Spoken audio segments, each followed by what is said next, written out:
and Affordable Care Act of 2010, also known as Obamacare, community health workers have received increased attention for their actual and potential contribution to reducing healthcare costs, improving population health, and improving the experience of care.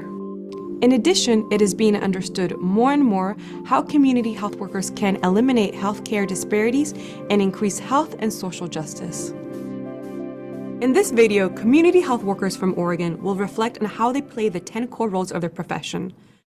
The first role includes cultural mediation between individuals, communities, and systems. This includes educating individuals and communities on how to utilize systems like healthcare or social services. And this also includes educating health systems and social services about what are the needs of the communities that they will serve. I work with community health workers from all over the world, particularly from Asia and Africa. And cultural mediation is an important part of what they do. And I've seen it in a variety of ways. One example was we had a community member that came in to see our community health worker, and she told her that she needed a surgery, but that she wasn't going to have the surgery. The community health worker told her that that was her decision, but that she really needed to understand both the risks of the surgery and why it was important. And so she was able to accompany the community member back to see the specialist who had recommended the surgery, and to really have a conversation about why was the surgery important and what were the risks involved. The second role of community health workers is providing culturally appropriate health promotion information. This means providing information in the appropriate language and also in a way that respects the values and cultures of the communities that they serve. I provide training and education for women and men from my community who speak Swahili. And because I speak Swahili and I come from the same community, it's much easier for us to be together and talk about the health issues like chronic diseases that we know it's a new thing when we come to this country. How can we be able to eat the right food because everything is different? So because I speak Swahili, it's much easier for my community to have that trust, that we can sit down very casual and speak about the things that not every woman will just go to the doctor and spill out everything that's going on about their health. The third role is case management, care coordination, and system navigation. This includes many different functions, like arranging transportation, doing case management, and documenting work. Many healthcare facilities now are having community health workers as part of the healthcare team, because we know that navigation and the case management sometimes can be really complicated. So when we have a community health worker as part of the healthcare team, that individual is going to help us to deliver those services, and it's going to help also that patient to navigate the system. The fourth role is providing coaching and social support. It is the shared lived experiences that community health workers have with the community that they serve that allows them to be successful at this role. Community health workers many times belong to communities that have faced poverty, trauma, and historical oppression. What we know about the healthcare system is that it's very complex.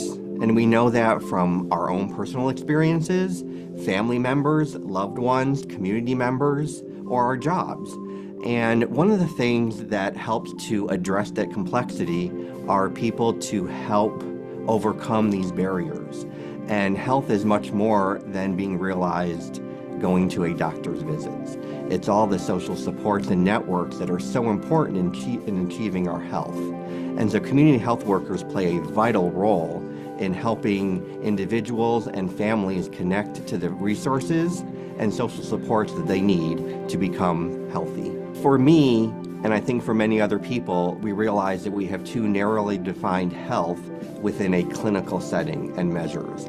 And what community health workers do are to connect people with not only resources, but also social supports and a sense of belonging and a sense of community that is so important to everyone in feeling healthy, being healthy, and really contributing to society. In their fifth role, community health workers advocate for individual and community needs.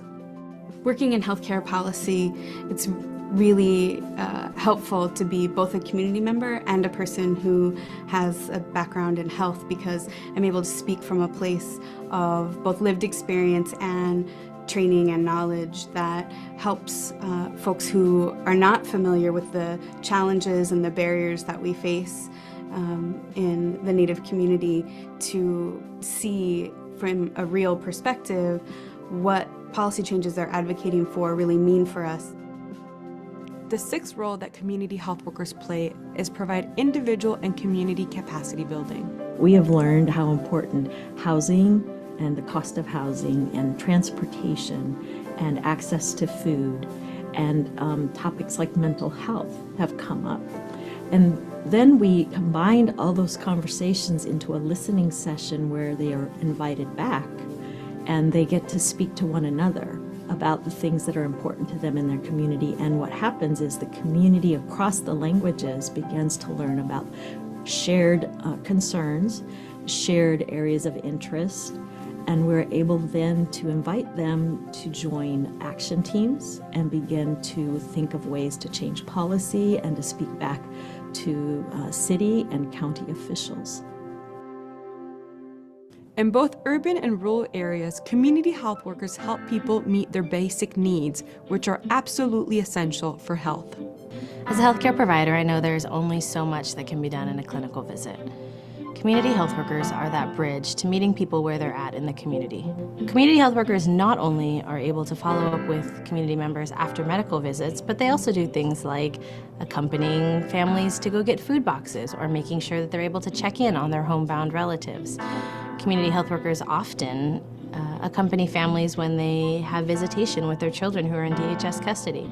These are really important things to keeping families healthy and strong, and individuals healthy and strong as well.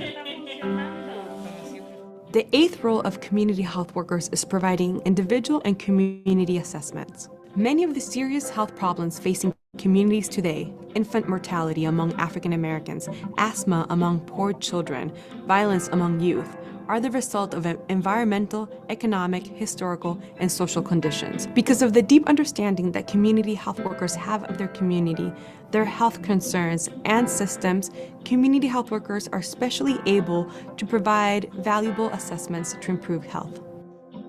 I've discovered that there's a high prevalence, of domestic violence amongst my community, especially women.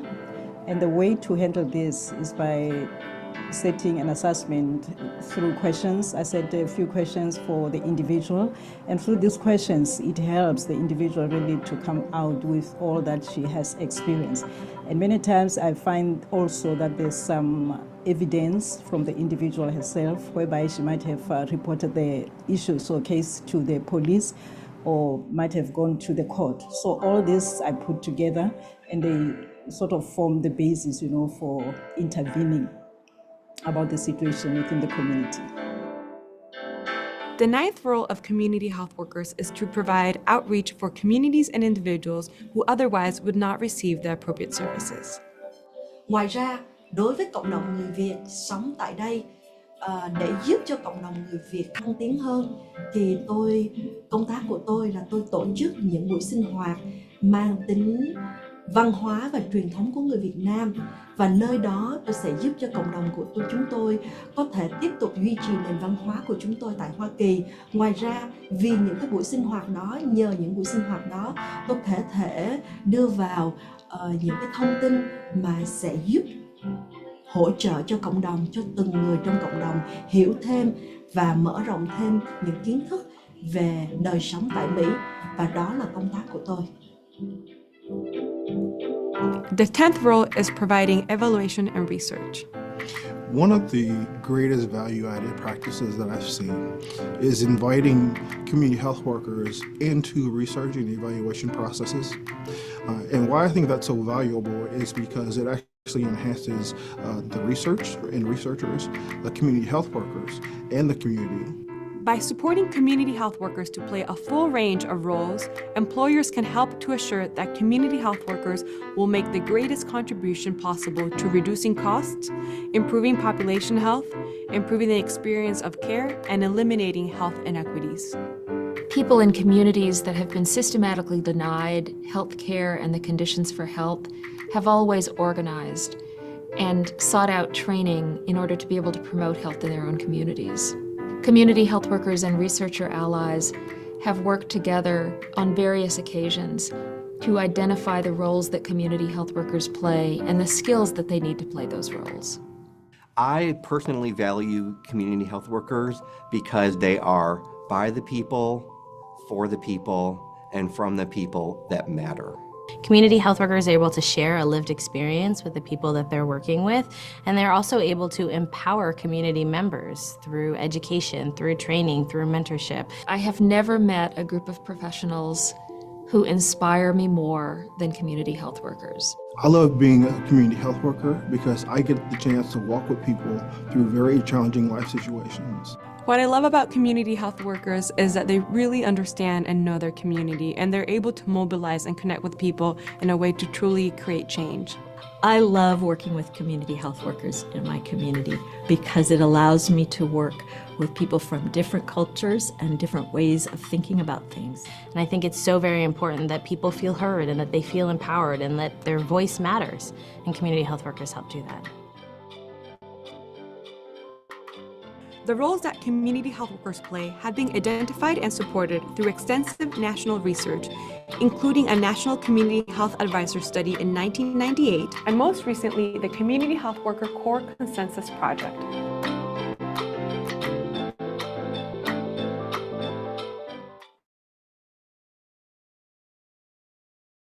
Children will not reach the age of 5. They will die from malaria, pneumonia, conditions we know how to treat.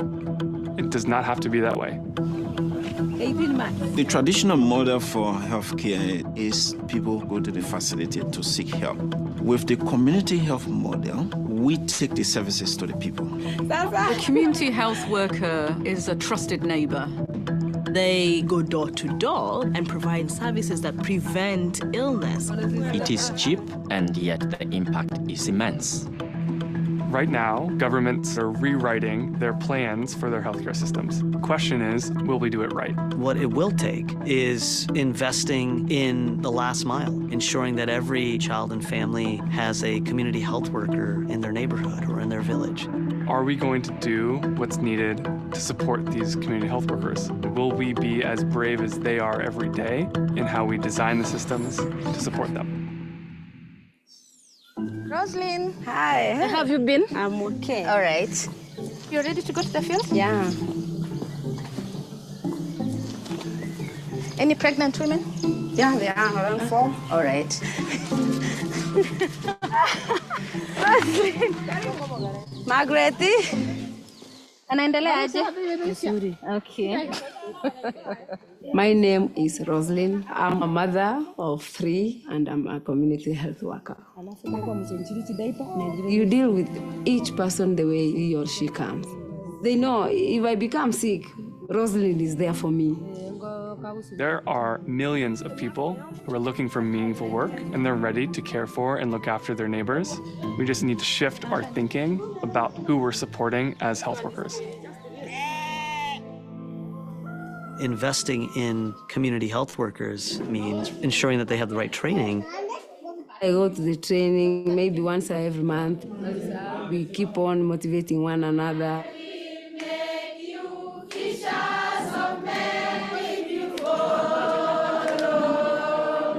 Imagine being asked to look after 500 people. You'd probably try to organize who needs what care and what services. What we try to do is make that all really easy with technology. The advantage of the phone is to make sure you don't make errors, so it guides us. They have an application that has profiles for every person, and they're connected to a clinic with staff that can support them. We're co-designing this technology with community health workers so that community health can be delivered in a completely different level than before. This is a way of giving an individual a livelihood. And what we have found is that community health workers have a high return on investment. They've increased access to treatment for malaria, pneumonia, and diarrhea. There's an increase in the number of children being immunized. We are also providing nutrition services as well. As a result, more and more children are living and thriving. We don't want to lose children. Now I'm trained, now I count myself somebody who can help. Every child deserves a 5th birthday, and community health can make that possible.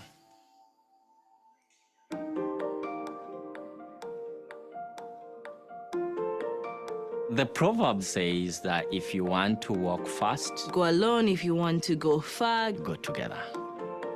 It's about movement building. Philanthropy, the government, the public sector, and the private sector, everyone has a role to play in taking community health systems to scale. As leaders and as government, we must work together to reach every community. Our challenge is to take results that are at the scale of 10 million people and deliver that for 1 billion people. If I go back to the United States and I consider what sort of healthcare system will reach everyone, it's a system that looks a lot like what we're doing in Kenya, in Mali, in Uganda. If every country in the world invested in their own community health workforces, we could save 2.5 million lives annually. I'm proud to be a community health worker. If we continue like this, I think our communities are going to improve more and more. There is no other way of thinking about health other than to see health as a human right. That is the premise on which we serve the underserved. I think the question we have to ask ourselves as a human race is, as there's more and more inequality in the world, are we ready to set up a healthcare system that can provide just, equal, and dignified care to every last one of us?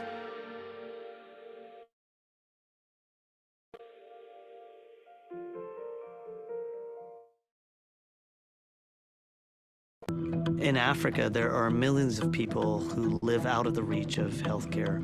1 out of 5 children will not reach the age of 5. They will die from malaria, pneumonia, conditions we know how to treat. It does not have to be that way. The traditional model for healthcare is people go to the facility to seek help. With the community health model, we take the services to the people. The community health worker is a trusted neighbor. They go door to door and provide services that prevent illness. It is cheap, and yet the impact is immense. Right now, governments are rewriting their plans for their healthcare systems. The question is, will we do it right? What it will take is investing in the last mile, ensuring that every child and family has a community health worker in their neighborhood or in their village. Are we going to do what's needed to support these community health workers? Will we be as brave as they are every day in how we design the systems to support them? Roslyn. Hi. How have you been? I'm okay. All right. You ready to go to the field? Yeah. Any pregnant women? Yeah, they are around 4. All right. Roslyn. Margaret. Anaendeleaje? Vizuri. Okay. My name is Roslyn. I'm a mother of 3 and I'm a community health worker. You deal with each person the way he or she comes. They know if I become sick, Roslyn is there for me. There are millions of people who are looking for meaningful work, and they're ready to care for and look after their neighbors. We just need to shift our thinking about who we're supporting as health workers.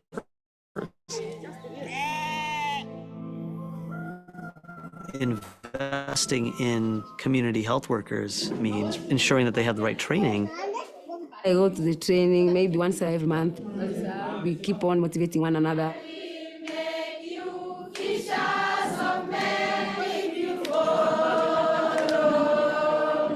Imagine being asked to look after 500 people.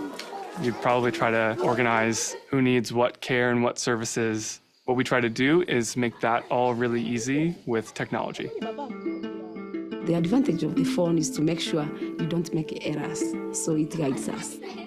They have an application that has profiles for every person, and they're connected to a clinic with staff that can support them. We're co-designing this technology with community health workers so that community health can be delivered in a completely different level than before. This is a way of giving an individual a livelihood. And what we have found is that community health workers have a high return on investment. They've increased access to treatment for malaria, pneumonia, and diarrhea. There's an increase in the number of children being immunized. We are also providing nutrition services as well. As a result, more and more children are living and thriving. We don't want to lose children. Now I'm trained, now I count myself somebody who can help. Every child deserves a 5th birthday, and community health can make that possible.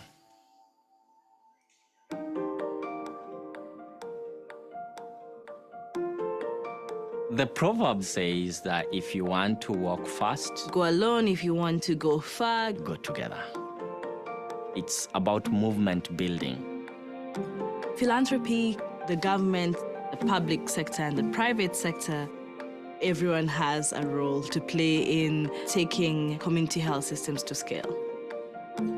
As leaders and as government, we must work together to reach every community. Our challenge is to take results that are at the scale of 10 million people and deliver that for 1 billion people. If I go back to the United States and I consider what sort of healthcare system will reach everyone, it's a system that looks a lot like what we're doing in Kenya, in Mali, in Uganda. If every country in the world invested in their own community health workforces, we could save 2.5 million lives annually. I'm proud to be a community health worker. If we continue like this, I think our communities are going to improve more and more. There is no other way of thinking about health other than to see health as a human right. That is the premise on which we serve the underserved. I think the question we have to ask ourselves as a human race is, as there's more and more inequality in the world, are we ready to set up a healthcare system that can provide just, equal, and dignified care to every last one of us?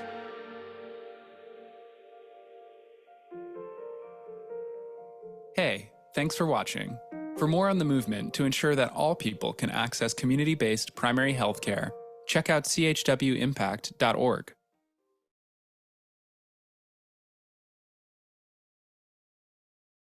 Social and healthcare systems. Since being highlighted in the Patient Protection and Affordable Care Act of 2010, also known as Obamacare, community health workers have received increased attention for their actual and potential contribution to reducing healthcare costs, improving population health, and improving the experience of care.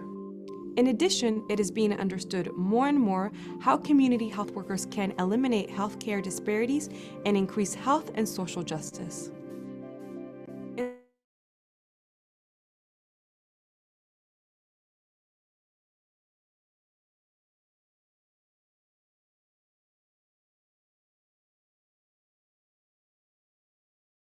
Educating individuals and communities on how to utilize systems like healthcare or social services. And this also includes educating health systems and social services about what are the needs of the communities that they will serve. I work with community health workers from all over the world, particularly from Asia and Africa. And cultural mediation is an important part of what they do, and I've seen it in a variety of ways. One example was we had a community member that came in to see our community health worker, and she told her that she needed a surgery, but that she wasn't going to have the surgery. The community health worker told her that that was her decision, but that she really needed to understand both the risks of the surgery and why it was important. And so she was able to accompany the community member back to see the specialist who had recommended the surgery, and to really have a conversation about why was the surgery important and what were the risks involved.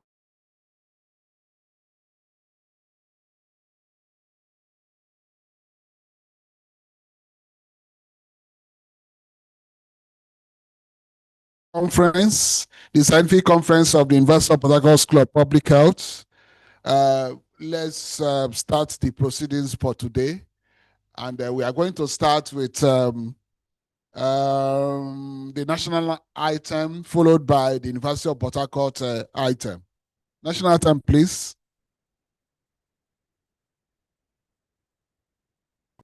Nigeria, we hail thee, our own dear native land. Though tribe and tongue may differ, in brotherhood we stand. Nigerians old and proud to serve our sovereign motherland. Our flag shall be a symbol that truth and justice reign. In peace or battle honored, and this we count as gain. To hang on to our children a banner without stain. O God of all creation, grant this our one request.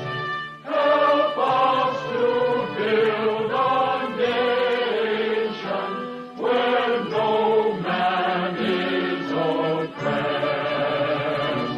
And so with peace and plenty, Nigeria may be blessed. Thank you. The University of Port Harcourt item.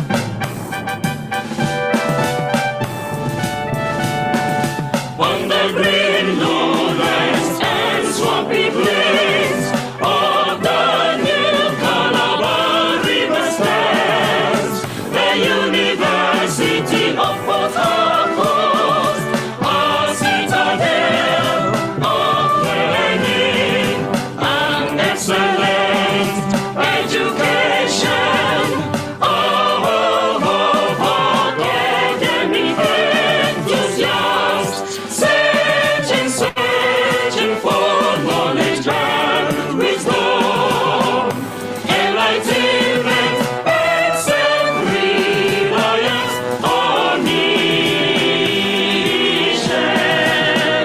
Our hope in the future is rooted in God.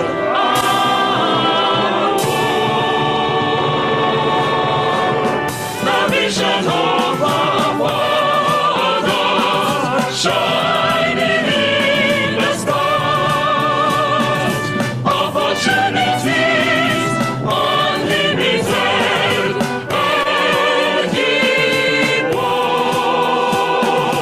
Our progeny citizens of the universe, from far and near, the pride of Uniport, because unique, Uniport, unique, Uniport, unique, Uniport, unique,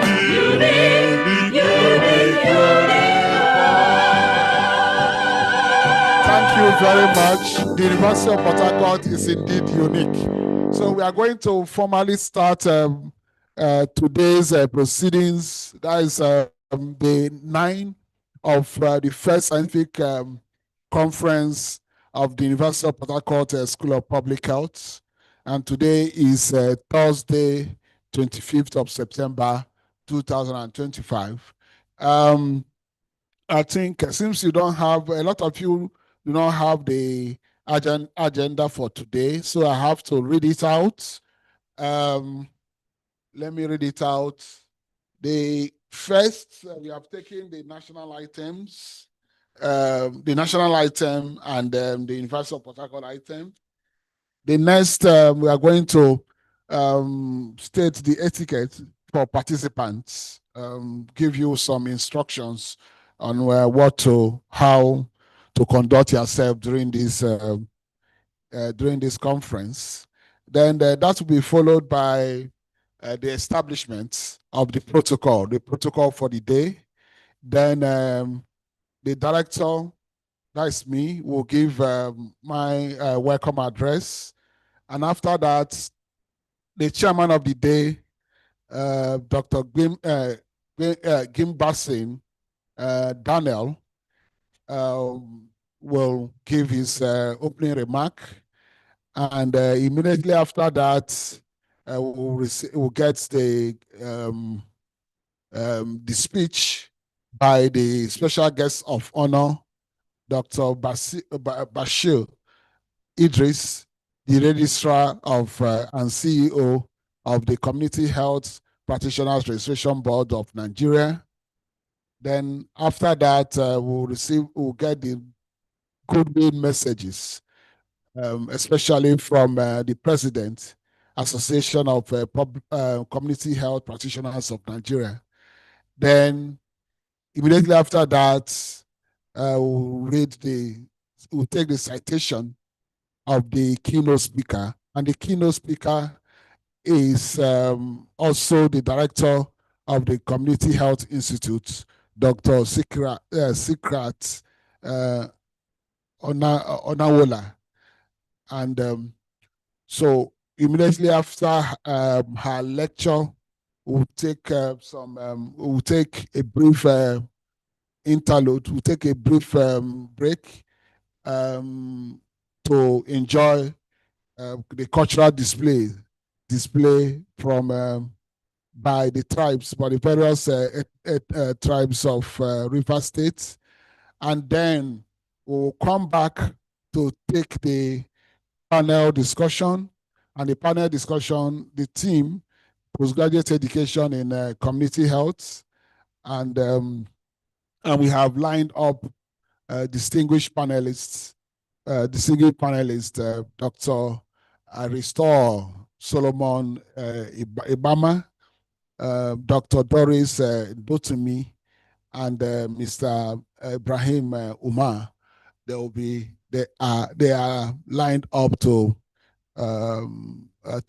discuss this the theme of this day of the conference, postgraduate education in community health. So can we take the etiquette? Etiquette for participants at the first scientific conference of the University of Port Harcourt School of Public Health. Date: Monday 15th to Tuesday 30th September 2025. Venue: virtual. You are cordially welcome to the first scientific conference of the University of Port Harcourt School of Public Health.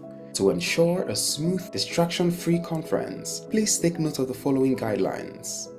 Before joining the conference, test your technology. Attend using a computer, not a phone, to reduce distractions from calls. Make sure your device can handle Zoom. Ensure a stable internet connection, preferably use Wi-Fi or internet modem. Avoid relying solely on your phone. Check that your microphone and camera are functioning properly. Prepare your space. Choose a quiet, well-lit room. Use a neutral or blurred background to minimize distractions. Dress appropriately. Wear professional attire just as you would for an on-site conference. Log in early. Use your full name when logging in. Join a few minutes before the 10 a.m. start time to resolve any technical issues beforehand. During the conference, keep your microphone muted unless you are speaking to avoid background noise. Stay focused. Give your full attention to the proceedings. Avoid multitasking. Video guidelines. Turn on your video to remain engaged in the conference. Turn off your video if it may be distracting to others. You would be required to turn on your video when speaking. Ensure your attire and background are appropriate. Contribute thoughtfully. Use the raise hand feature to indicate you wish to speak and wait to be recognized. Use the chat feature for relevant comments, questions, or to signal contributions. General conduct. Be respectful. Maintain polite and professional language in all interactions. Maintain professionalism. Conduct yourself as you would in an in-person setting. Thank you for your cooperation and understanding. Thank you very much. Thank you very much. So I will now go ahead and establish the protocol for today's proceedings. First on the list, the Vice Chancellor of our university, Professor Owunari Abraham Georgewell, the ninth substantive Vice Chancellor of our university. The special guest of the day, Dr. Bashir Idris, Registrar, Chief Executive Officer of the Community Health Practitioners Registration Board of Nigeria. The chairman of the day, Dr. Greenbasin Daniel, Associate Professor of Community Health, Nasarawa State University, Kefi. Keynote speaker, Dr. Risikat Onawola, Director of the Community Health Institute, Abuja. The Deputy Vice Chancellors of our university, Professor Chukudi Onyanso, the Vice Chancellor Administration, Professor Rosemary Ogu, the Vice Chancellor Academic, Professor Angela Frank Briggs, the Vice Chancellor Research and Development. Members of the University of Port Harcourt Governing Council, I want to especially recognize Professor Kelechi Okonta, Professor of Cardiothoracic Surgery, and Professor Olufemi Martins Adesope, the multi-talented Professor of Agricultural Extension and Development Studies.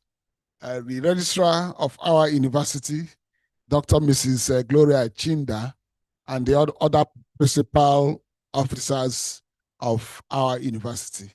The acting provost of the College of Health Sciences, Professor Ngozi Ekeke, the dean of the graduate school, Professor Kinikanwo Anele, deans of faculties. I want to especially recognize my own dean, the dean of clinical sciences, Professor Macklin Akpa. I want to also recognize Professor Obunge, the dean of the Faculty of Allied Health Sciences, and Professor Fada Walter Ihejirika, the dean of the Faculty of Media and Communications Studies. Directors of institutes and academic centers of the university. I want to especially recognize the center leader of African Center of Excellence for Public Health and Toxicological Research, ACE Puto, Professor DST Ogaji. The panel discussants on the theme of the day, which is postgraduate education in community health. Dr. Aristotle Ibama of our own school, of the University of Port Harcourt School of Public Health, Dr. Dory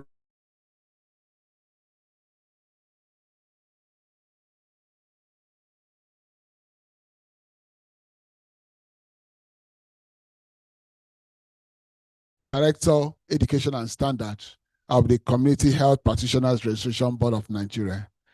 Distinguished guests, I want to especially recognize the officials of the board, that is the Community Health Practitioners Registration Board of Nigeria.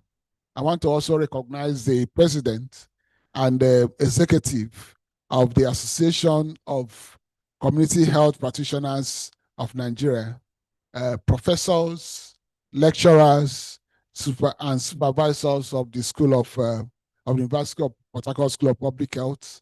I want to especially recognize Professor Charles Tobin West, the Deputy Director of the School of Public Health and the former Acting Chief Medical Director of the University of Port Harcourt Teaching Hospital. I want to also recognize the coordinator, lecturers, and supervisors in the Community Health Division of our school, especially Dr. Asiton Ibama. Let me also recognize provosts and provosts of the School of Health Science and Technology. I know that some are in attendance. Let me specially recognize them. I think the one I know will be somewhere here. Will be in attendance is Daniel of the Benue State College of Health Science and Technology. Welcome, sir. Let me also recognize the lecturers, my colleague lecturers in the Department of Preventive and Social Medicine. All of them are here. Then the management and staff of the University of Port Harcourt School of Public Health, colleagues and students of the school, ladies and gentlemen. So I have this is the protocol for today's proceedings, protocols for today's proceedings. So I have also used it to welcome the distinguished guests, distinguished personalities, the special guests, the chairman, the chairman of the occasion, the keynote speaker, and the panelists, everybody, you are welcome. So let me take my welcome address. So the welcome address delivered by Professor Best Odinoha, that's me, the director of the School of Public Health, on the day dedicated to community health at the first scientific conference of the School of Public Health, holding virtually on Thursday, 25th September 2025. It is with great honor, that I welcome you all to day 9 of the first annual scientific conference of the School of Public Health, the day dedicated to community health. The School of Public Health was established in January 2019 by the Senate of the University of Port Harcourt as a semi-autonomous academic center to provide postgraduate education in public health and the allied health sciences. The semi-autonomy of the school gives it power to set and collect fees and then use the collected fees to run the academic programs, but subject to the rules and regulations of the university. This gives the school the wherewithal to recruit and pay ad hoc lecturers from within and outside the university and from the industry to lecture in its academic program. The school the school is thus able to recruit the rich talents everywhere in the world, within and outside Nigeria, within academia, and even in outside academics, in the industry, in government settings. We have lecturers all working together to give the best to our students. So to give the best to our students. The school started with 4 academic programs, but currently has 3 PGD programs, including a PGD in community health. So we have a PGD specifically for licensed community health practitioners. We currently have 10 master's program, including the Masters in Community Health. Masters in Community Health, a master's program that is dedicated to community health and is open mostly to licensed community health practitioners. Then we also have a Doctor of Public Health program. Doctor of Public Health, DRPH, is actually a professional doctorate degree, and it is also relevant to community health. And then we have PhD programs in all the subspecialties of public health and the allied health sciences, including a PhD program in community health, PhD program in community health. The academic programs in our school are deliberately designed to be both academic and professional. Yes, we deliberately designed our programs to be both academic and professional, to sharpen the research skills of students and prepare them for a career in academics while emphasizing the practical skills that are needed for professional jobs. So it was deliberate, because we don't want to just award certificates or what has been deridedly called papers qualification. We want our graduates to have knowledge of not just the principles, but also the practice of those principles. So the result of this have been very remarkable, as the graduates of our various programs, irrespective of their first degrees, often secure employment in the health sector few months after graduation and are known to perform much better than others. So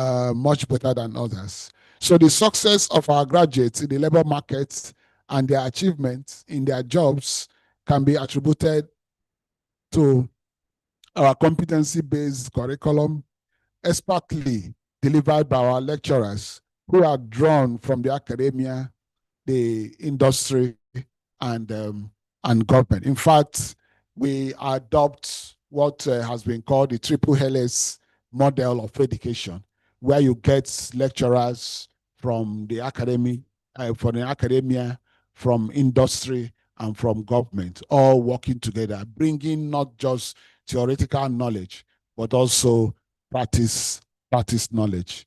Okay, so that's why. So we not only teach in the School of Public Health, we not only teach the principles as is standard in most postgraduate programs in Nigeria, but we also lay emphasis on the practice to ensure that the graduates of our academic programs are industry ready. Practice is embedded in every lecture given to students of the School of Public Health. The practical implications of principles taught are stressed and reinforced with case histories or case studies. So in this case now, since our program for community health, we usually make reference to situations in our various communities. So we don't just teach the theory, we teach what things that happen in various communities. And we have diverse communities in Nigeria, religious, ethnic, but we have managed to get the students exposed to life in these communities, especially in our community health programs. Okay, so our students also have access to short courses that teach specific competencies that are relevant to their program of study that are certificated separately. So we have short courses that at the end of which the students are assessed, and if they pass, they are given certificates. So at present, most of these short courses we are developed from within the school, but we are also looking at the options of incorporating other short courses. And I'm sure that perhaps the Community Health Institute has such short courses, and the University of Port Harcourt School of Public Health would be happy to collaborate with the Community Health Institute in that direction. I personally believe that competency-based short courses may be better than the PGD, because PGD programs, there is a tendency for them to be made very academic, very theory oriented, and we want to create professionals with practice. And as it is used to say, that profit knowledge without being applied is a useless knowledge. So we want to make sure. That's why we are interested. So we hope to continue the discussion or open up a discussion with the Community Health Institute, not to run PGD programs, but to run short courses that are competency-based. And we do that because because a typical student of our school do not graduate with just the postgraduate degree or diploma, but with several proficiency certificates of those short courses. So we are looking at the possibility of say a graduate of our masters in community health program graduating not only with a master's degree in community health of the University of Port Harcourt, but also certificates in the relevant short courses like community mobilization, like community mental health, like community dental health, and even in basic surgical intervention. And we can deliver these courses, and they are truly competency-based because we have the true professionals we can recruit the professionals from both the academia, the industry, and government to ensure that the knowledge and the practice, the skills are taught. So, for example, in mental health, we have our colleagues in the mental health department able to do that. And of course, even we are also capable of liaising with other persons that are also specialists in some aspects of mental health, like mindfulness and some other things, and some other techniques that are not mainstream, but can be found in even some religious organizations. So we hope to continue with this discussion with the Community Health Institute. And thankfully, the keynote speaker is the director of that institute. Okay, so postgraduate education in community health is the theme of day 9 of the scientific conference, the day dedicated to community health. This day gives us the opportunity to deliberate on ways to improve postgraduate training in community health, especially with the current NUC approval of CC marks for undergraduate degree program in community public health in Nigerian universities. In Nigerian universities, the decision of the School of Public Health to commence postgraduate programs in community health was born out of the desire to give community health practitioners who hitherto have the CHO-HND certificate as the highest qualification a path to postgraduate education without the need to acquire a first degree. The School of Public Health then applied and got the approval of the academic board of the University of Port Harcourt School of Graduate Studies for PGD and a master's program in community health.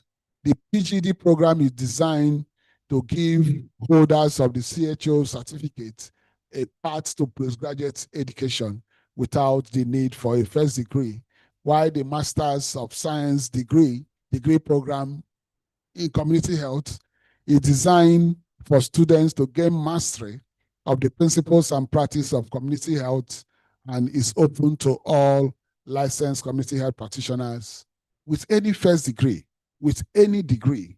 And of course, holders of PGD in community health.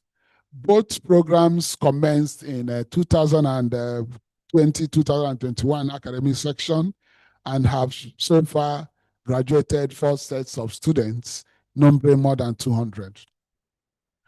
Why graduates of our academic programs are more likely to gain employment and excel in their jobs, the School of Public Health is, however, worried about the employability of holders of community health qualifications outside the civil service due to their current job descriptions and the purpose they serve in the health system. Our school will therefore collaborate, or will seek the collaboration of the board to find solutions and to expand the job opportunities for community health practitioners in Nigeria. Our academic programs in community health are pioneering, and they are both academic and professional. In designing the curricula for our PGD and the master's program in community health, we recognize the fact that the CHO-HND certificate is already the highest professional qualification of community health practitioners in Nigeria, and therefore decided to create postgraduate community health practitioners with managerial skills, with the clinical competence of an assistant medical officer, the research skills to contribute to the body of knowledge in community health, while strengthening the ability to provide the highest level of community health care. We introduced a course in healthcare management in the primary healthcare system that also includes healthcare financing to ensure that our graduates, being the APES community health practitioners, are able to manipulate the 6 pillars of the health system to meet the objective of ensuring the health of everyone in the community under their jurisdiction. We trained to upgrade the clinical skills of our postgraduate students in community health to that of an assistant medical officer by teaching the clinical methods and deductive reasoning used by medical doctors in their diagnosis instead of the syndromic diagnosis and management of diseases contained in the standing order that are traditionally used by community health practitioners in Nigeria. We, in addition, teach to improve the surgical skills of the students so that they are able to carry out minor surgical procedures, particularly those carried out with local anesthesia, that they can safely carry out. This, no doubt, will increase their prestige in the communities they serve. Our postgraduate program in community health are obviously the best in Nigeria. Let me boast a little. Not only in their academic content, but also in improving the skills of community health practitioners in respectability amongst members of the community they serve. The School of Public Health is also happy with the NUC approval of the CC marks for undergraduate programs in community health in Nigerian universities. We are working with the Dean of Allied Health Sciences of our university to set up an academic program, an academic department, and start the undergraduate program. We need the support of the board to secure the necessary political will of the management of our university for the creation of this academic department and the commencement of the undergraduate program. A letter from the board will suffice. The commencement of undergraduate programs in community health creates a huge need for lecturers with postgraduate degrees in community health, and there are very few holders of such qualifications in Nigeria. The board and the professional association should therefore have a Marshall Plan to speed up the graduation of community health practitioners with the requisite qualification to lecture in universities, similar to what they did with the PSC tutorial program that served the purpose in this, the PS, yes, that served the purpose in the CHO program. This is vital. It is vital to the public, to the community, to community health as a profession, as lecturers that lecture in the academic programs should have the competence in community health practice and the research skills to not only supervise students' projects, but also contribute to the body of knowledge in community health. I am sure that experts lined up for today's event will look at ways of achieving all this. The chairman of the day, the keynote speaker, and the panel discussants were chosen because of their unique qualifications and experience. The chairman of the day, Dr. Gimba Singh Daniel, Associate Professor of Community Health with the Nasarawa State University, KEFI. He is a guest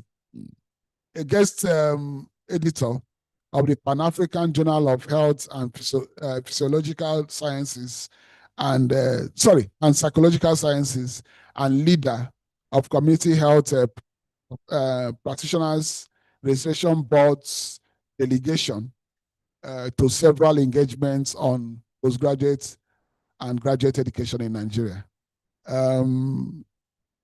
The keynote speaker, Dr. Onawola, the director of the Community Health Institute, an institute that is focused on enhancing the capacity of community health practitioners in Nigeria through education and training. So she has a very big role in the training. And not to talk of, yes, then our keynote, our panel discussants are equally very distinguished. Dr. Siton Solomon Ibama is currently with us. He's currently the coordinator of our community health program and holder of a doctorate in public health with specialization in epidemiology. And then Dr. Doris Ndutimi, Associate Professor of Community Health, and currently the head of Department of Community Health Department at the Bayelsa Medical University. Dr. Ndutimi is easily the highest ranking academic in community health in the Niger Delta region. And I dare say that she's actually in line to becoming one of the first professors of community health in Nigeria. And then Ibrahim Omar is the director of education and standard of the board. I have no doubt that they will do justice to the choosing theme of day 9 of our conference. So sit back and listen to these experts. Thank you very much. Thank you very much. Without wasting time, I think we can take the remark or the special address from the special guest of honor, the registrar of the Community Health Practitioners Registration Board, Dr. Bashir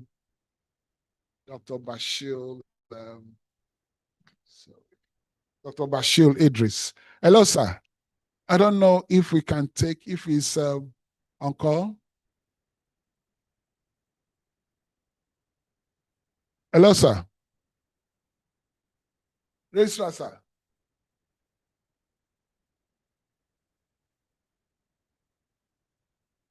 Okay, registrar. Okay, so we can take the address, the opening speech of the chairman.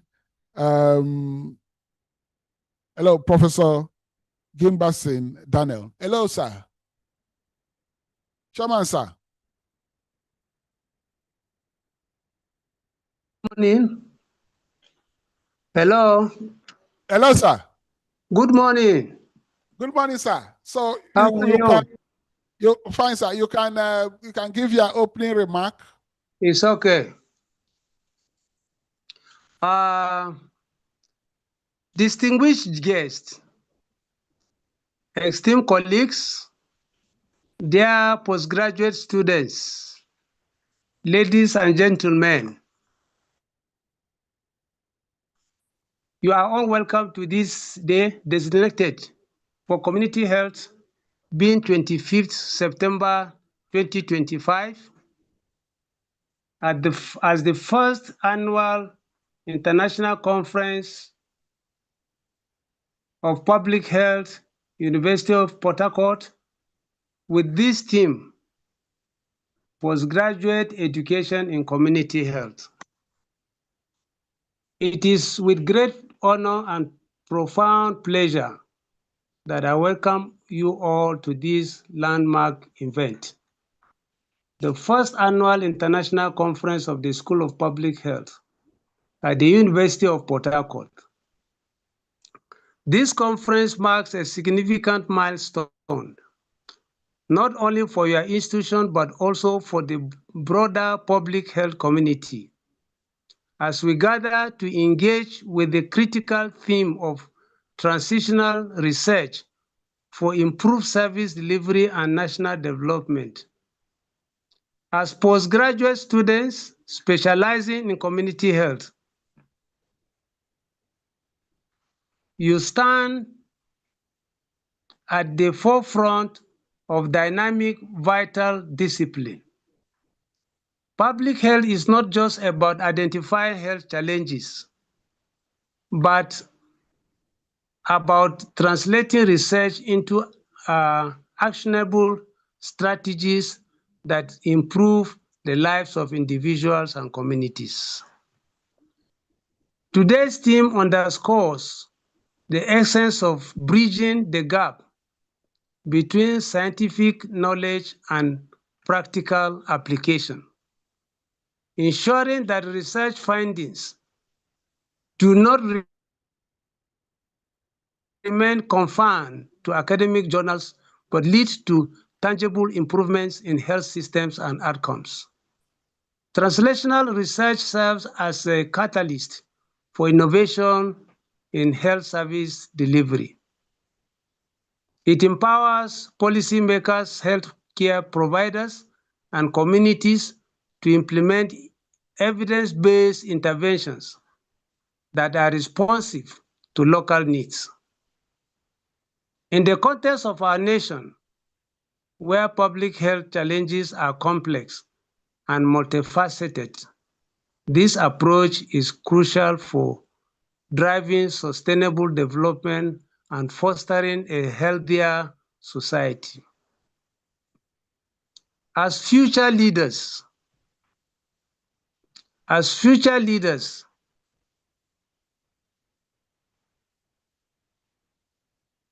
and researchers and practitioners in community health, you carry the responsibility to harness the power of research in ways that promote equity,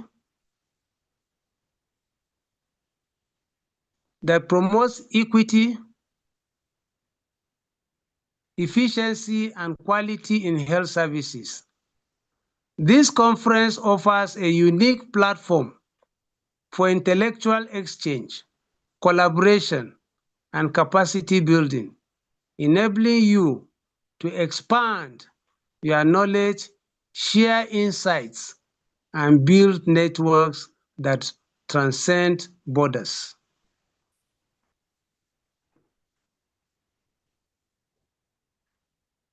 I encourage you to engage actively in the sessions, challenge assumptions, and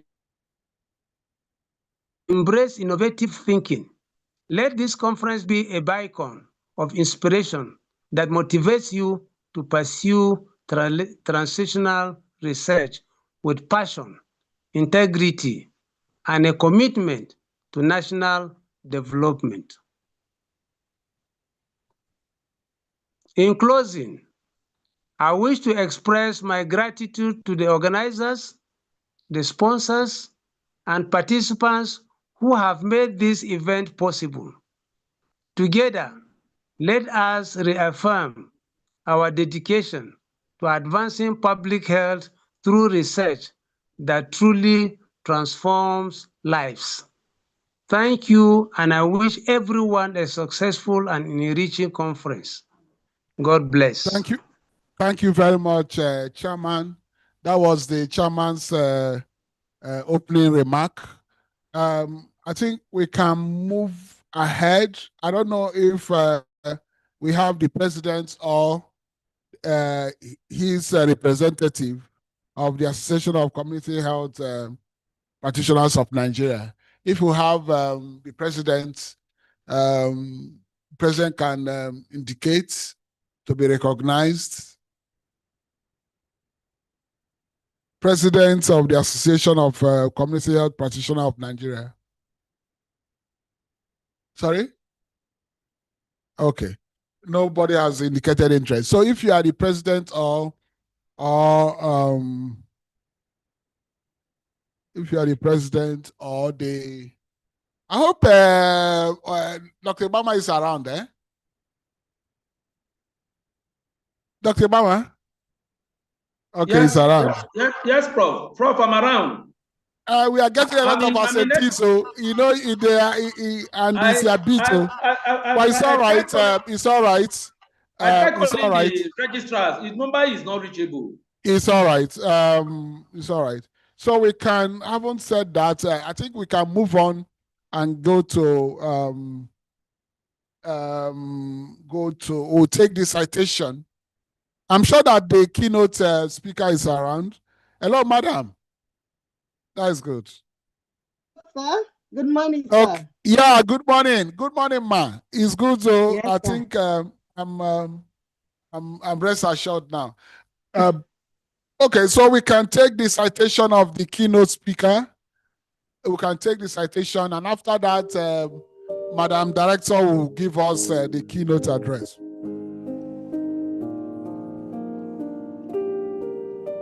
Dr. Visi Kat Onawola Moturayo won a unanimous vote to give the keynote address on Day 9 of the first annual scientific conference of the University of Port Harcourt School of Public Health. She won the award for her professional training in community health, for being an engaging lecturer and mentor, and most especially for her leadership role as the director of the Community Health Institute, Abuja. Dr. Risi Kat Onawola Moturayo received training across all cadres of community health practice in Nigeria at the Kwara State College of Health Science and Technology.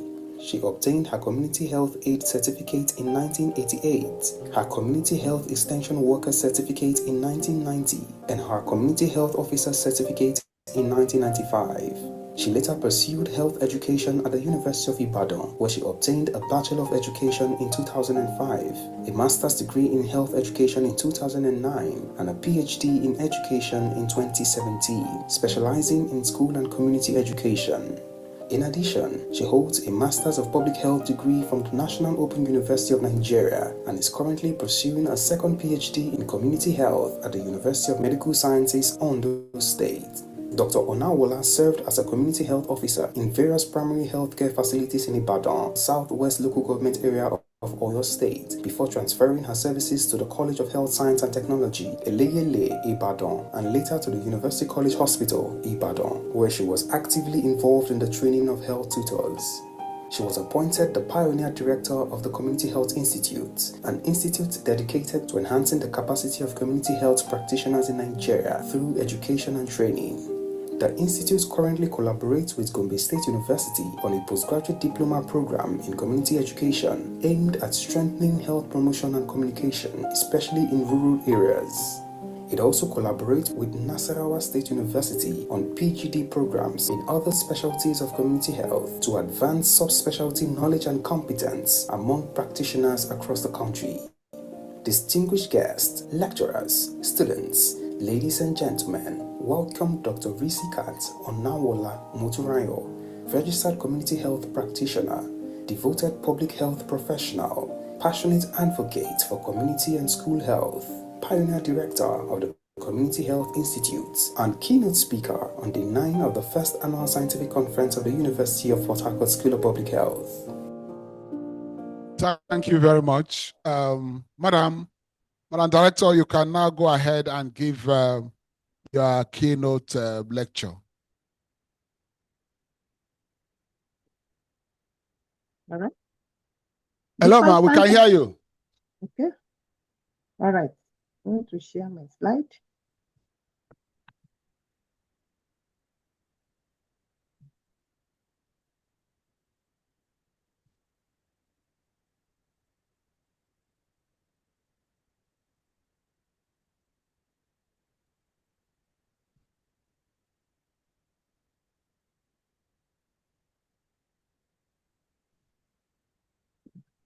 She clicked.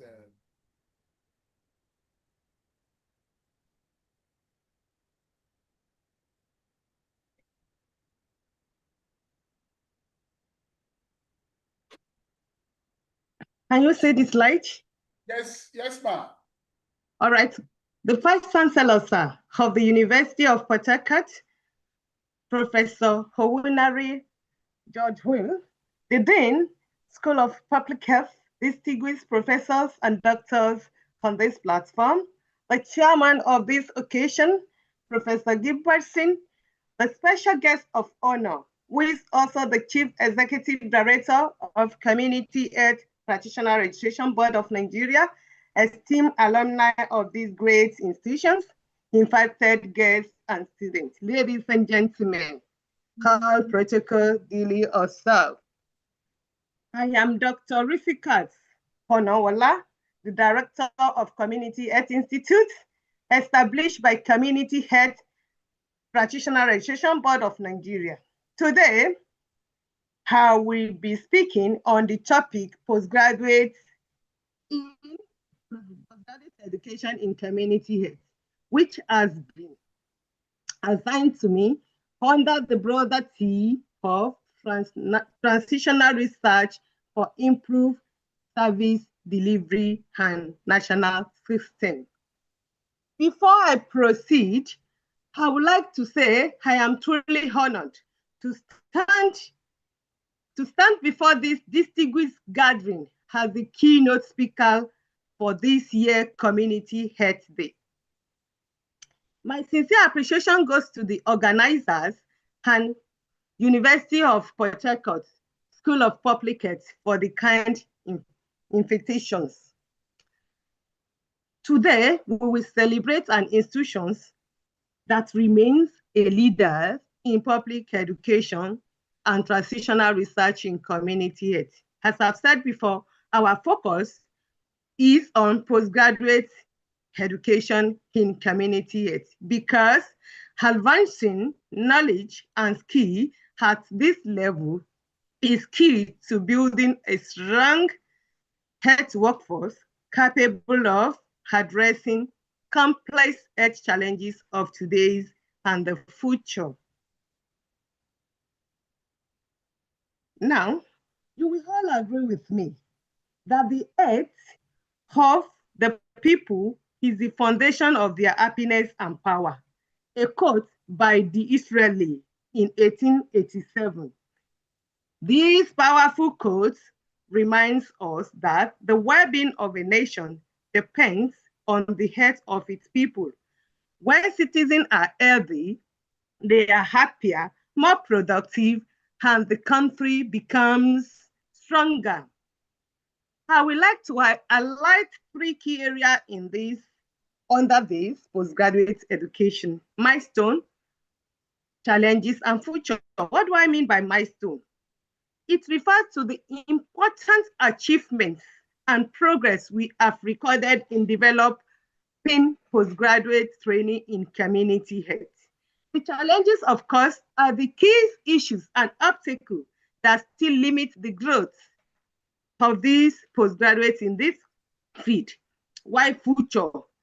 In future, we can see opportunity, strategies, and next steps to strengthen community health education for national development. Yes, we can see What is community? In fact, you will all believe and agree with me that building on the idea that the health of the people is the strength of the nation. Community health is about an organized effort to prevent disease, promote good health, and protect people's well-being. It is more than treating sickness. Our work goes beyond curative medicine by focusing on the condition that shapes on conditions, by focusing on the conditions that shape the health of the people and protect people's wellness. In fact, it is more than treating patients, it is more than treating sickness.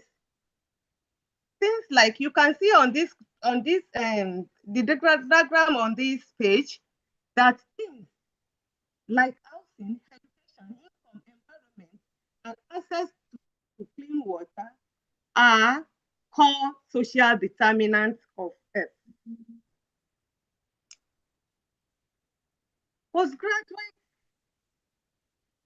Postgraduate training in community health equip professionals to understand these wide factors and create solutions that keep people healthy and not just treating them when they fall ill.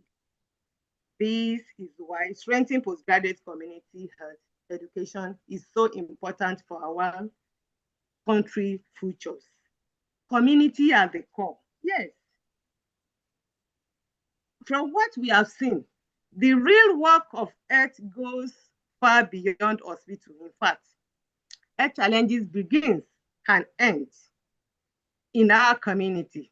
The strength of any health system depends on the primary care teams at the grassroots because they are closest to the people and understand their daily needs. This means that health truly begins and ends in the community. That is why postgraduate community health education is so vital. It prepares professionals who can lead strong primary healthcare team, design programs that meet local needs, and ensure that every community becomes the foundation of a healthier nation. Having understood that health challenges start and end in our community and that strong primary care teams are the backbone of the health system, it is important to look at how far we have come in building the knowledge and skills needed for this work.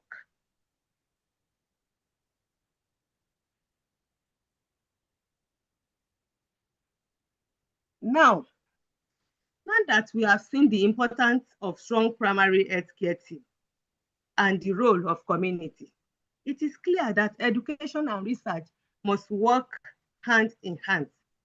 Postgraduate community health education brings science discovery with real-world health solutions. It takes knowledge from research and empower practitioners to apply evidence directly in the community they serve. This idea is not only vital for our health system, it is also central theme of this conference, how we can turn science into practical action that improve the health and well-being of our people. We need to examine the challenges that stand in our way and explore the future direction that will guide our next step. Yes, postgraduate education in community health. Building on the idea of connecting science with real-world solutions, postgraduate community health education also equips practitioners for leadership and innovation. It prepares them not just to deliver services, but to think creatively, solve problems, and guide team. This approach aligned with the goals of transitional research, taking discoveries from the laboratory and apply these in real community setting. Through this process, the program built capacity for evidence-based practice, ensuring that decisions and intervention are guided by proven facts and reliable data. By developing these skills, we strengthen the next generation of leaders who will drive lasting change in our health system. With this strong foundation of leadership, innovation, and evidence-based practice, we are better prepared to face the future. The next step is to look ahead and consider the future directions, the new opportunities, emerging technologies, and strategies that will help us strengthen postgraduate community education and improve health outcomes across our community. Looking to the future, we must build on the progress we have made and take bold steps forward.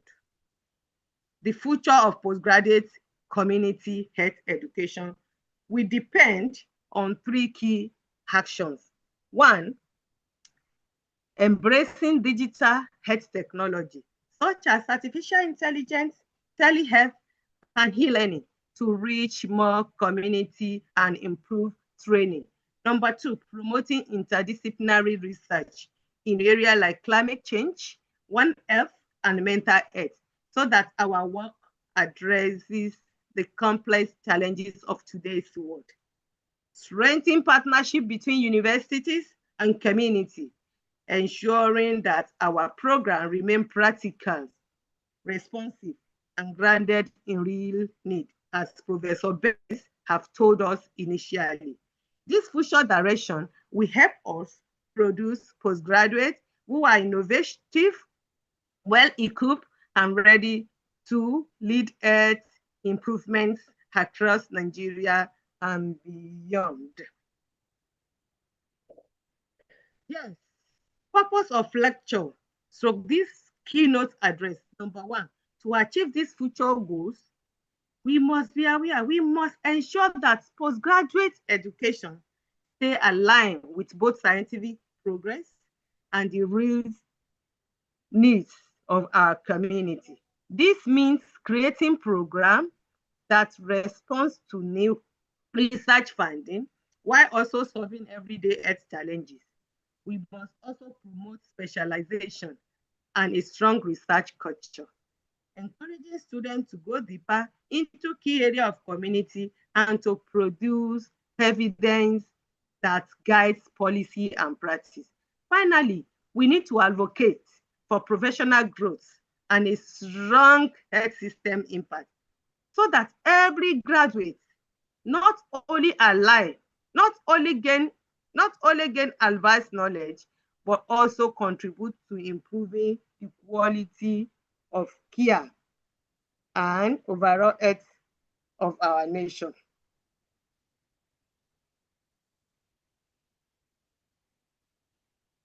Yes, evolution of community health training. To support professional growth and strengthen our health system, community health education has developed in a clear, structured way. It begins with entry-level certification, which provide the basic skills needed to serve at the community level. Next are middle-level diplomas, which build on these skills and prepare practitioners for greater responsibility. Finally, we have advanced degrees, such as postgraduate diplomas, masters, and doctoral programs, which develop specialists and leaders in the field. This represents a chronological growth of training, both nationally and globally, showing how community health education has expanded step by step to meet the increasing health needs of society around the world. Now, when we talk about national milestone in training, alongside step-by-step growth in community health education, there are guides, there are accredited training pathways that ensure quality and consistency in learning. These programs are supported by government recognition, which give graduates the credibility and authority to practice at different professional levels. Together, these elements provide a structured career progression, allowing practitioners to move from entry-level certification to middle diploma and onto advanced degrees, while gaining the skills and qualification needed for leadership in community health. With this accredited pathway, and clear career structure in place, it is important to reflect on how far we have come. Let us now look at the milestones that mark the progress of postgraduate health education, as well as challenges we must address to keep this suitable.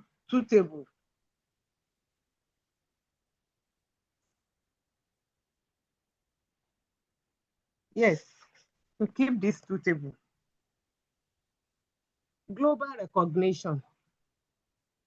When we are talking about global recognition, our training in community health follow World Organization framework and standard. This means the way we teach and the skill we develop meet international guidelines, quality and safety. We also work through international collaboration, partnering with university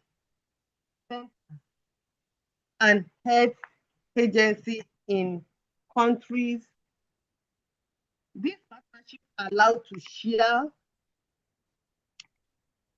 to share knowledge, learn methods, and improve in training programs, because this is our degree. This is because of this, our graduates enjoying global mobility. They can use their qualification to work, studies, or contribute to health programs, both in Nigeria and other parts of the world. These global links keep our education system strong,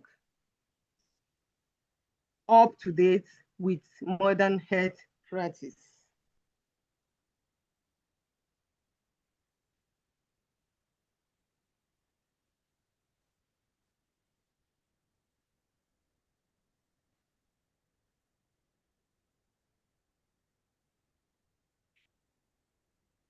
Sorry.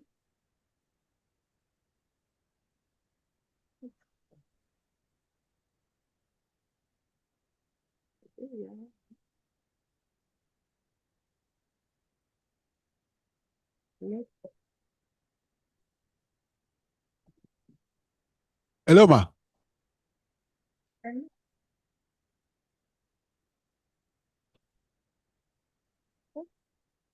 think we can see her. Okay.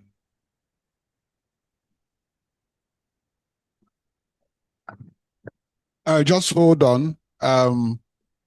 The keynote speaker is still with us.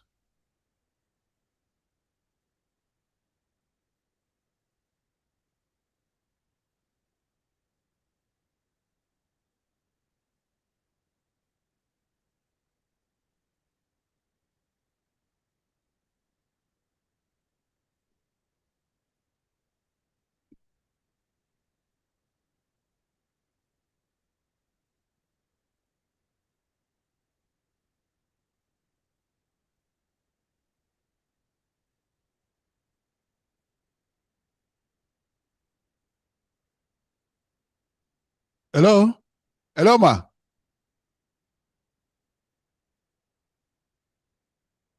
I hope she's still with us.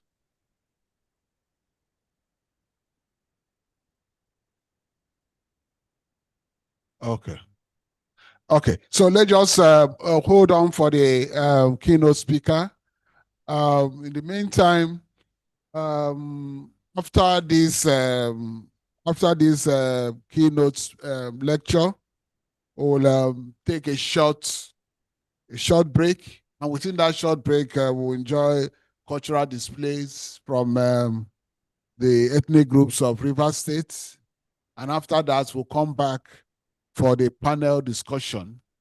And we have discussants. We have shadowed several discussants, Dr. Ibama, Dr. Ndutimi, Mr.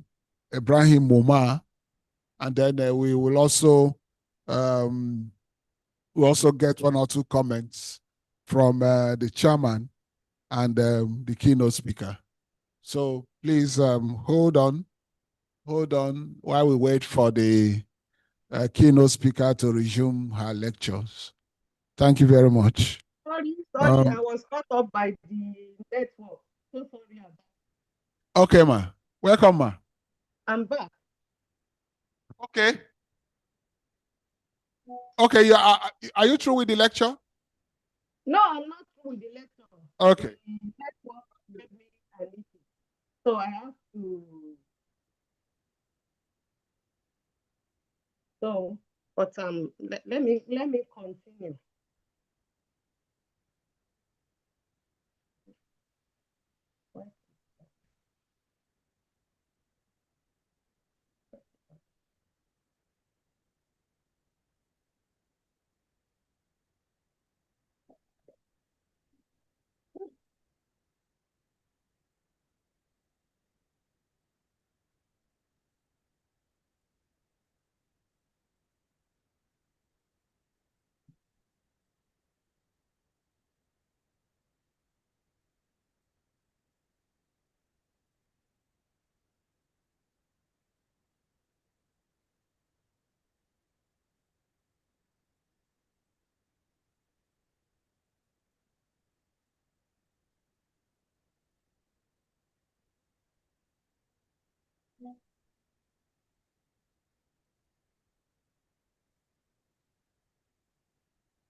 Yes, I'm back.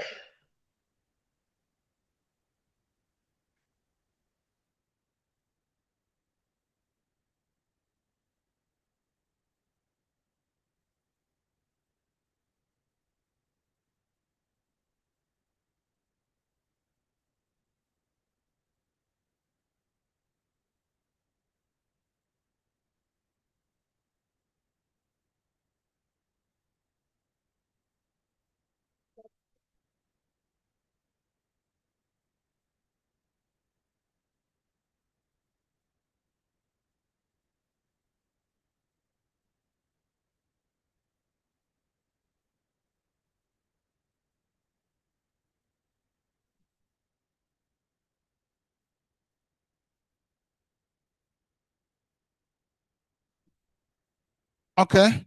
I'm sure we are having a little technical issues. Can we just play one of those videos, a short one, while we wait for her? Okay, so we'll just take this clip on community health practitioners while we wait for the keynote speaker.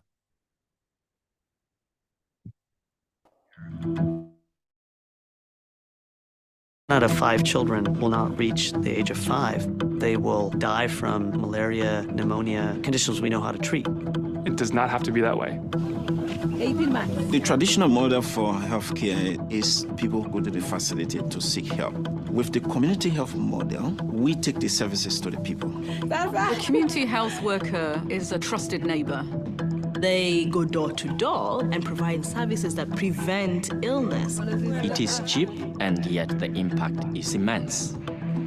Right now, governments are rewriting their plans for their healthcare systems. The question is, will we do it right? What it will take is investing in the last mile, ensuring that every child and family has a community health worker in their neighborhood or in their village.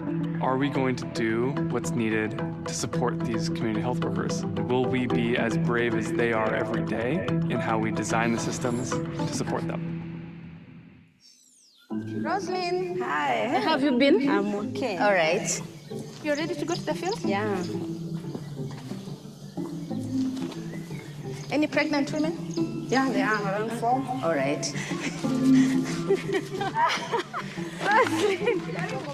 Margaret. Anaendelea aje? Vizuri. Okay. My name is Roslyn. I'm a mother of 3 and I'm a community health worker. You deal with each person the way he or she comes. They know if I become sick, Roslyn is there for me. There are millions of people who are looking for meaningful work, and they're ready to care for and look after their neighbors. We just need to shift our thinking about who we're supporting as health workers. Investing in community health workers, Let's ensuring that they have we the can right training. we can start The informal. training maybe once every month. We keep on motivating one another. Stop. Thank you very much. I understand that the keynote speaker has been logged out, perhaps by network. But I'm very, very sure that she'll be able to rejoin us. So, so which means that we can. Okay, she's back now. Okay.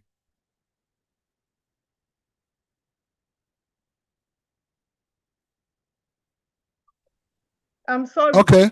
Hello, ma. You can go on, ma. Sir. I'm sorry, I was locked out Yes, by this network at times they start acting up. Thank you. God bless you, sir. Okay, ma. Can you see the slide? Not yet, but I'm sure that you have to reshare your slide again. All right, sir.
I see pop up.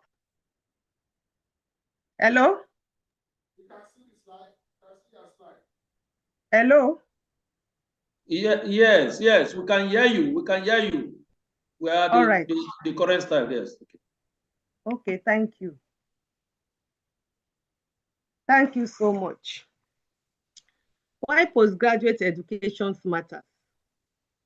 Postgraduate education in community health is designed to tackle complex health challenges such as pandemic, climate-related health issues, and rising non-communicable diseases.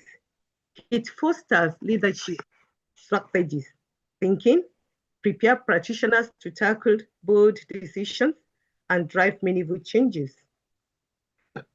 It is also enhances scientific literacy and innovation, giving graduates the skills to design new solutions to meet the health needs of both today's and the future.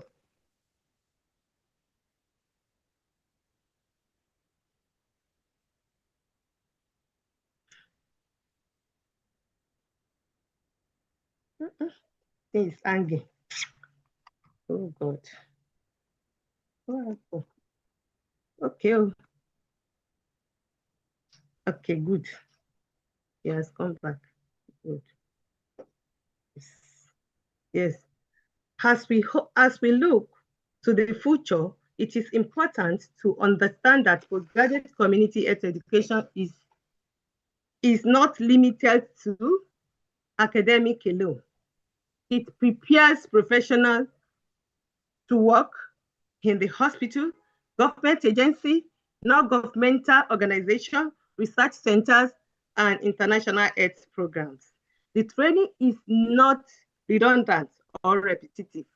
Each level, certificate, diploma, or advanced NGs had new skills and deeper knowledge, building what came before, and it is not restricted to a single specialization. Students can focus on areas such as maternal and child health, nutrition, mental health, disease prevention, or health policy, depending on their interest and the needs of their community.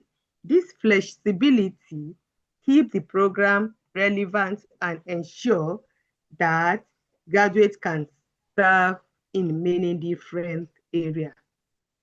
With these flexibilities and wide range of options, postgraduate community health education opens the door to many careers, path and leadership roles. Let us now look at the career opportunity and the practical ways graduates can use their training to make a real impact in health system and community. Graduates of postgraduate community health program have a wider range of opportunities, as I've said. They can work in the community health specialist, in government ministries, hospitals, and primary health care center. They are also needed in non-governmental organizations, international health agencies, and development projects. Many goes into research and academia, where they teach, mentor students, and conduct studies that guides health policies. Others take on leadership and policy roles, helping to design and manage health programs at local, national, and even international level. This broader career pathway means that knowledge and skills gained are not only valuable, but also highly relevant to improve health system and community well-being. Yes, core expectation of postgraduate program. Postgraduate training in community health helps students develop strong research and analytic skills so they can study health problem carefully and find practical solutions. It builds capacity for policy engagement and advocacy, enable graduates to influence health policies and speak up for positive change. The program also trains students in community-based intervention design, giving them the ability to plan and carry out projects that direct improve people's life. Finally, it supports leadership development, prepare graduates to guide teams, and drive progress in health system at all levels.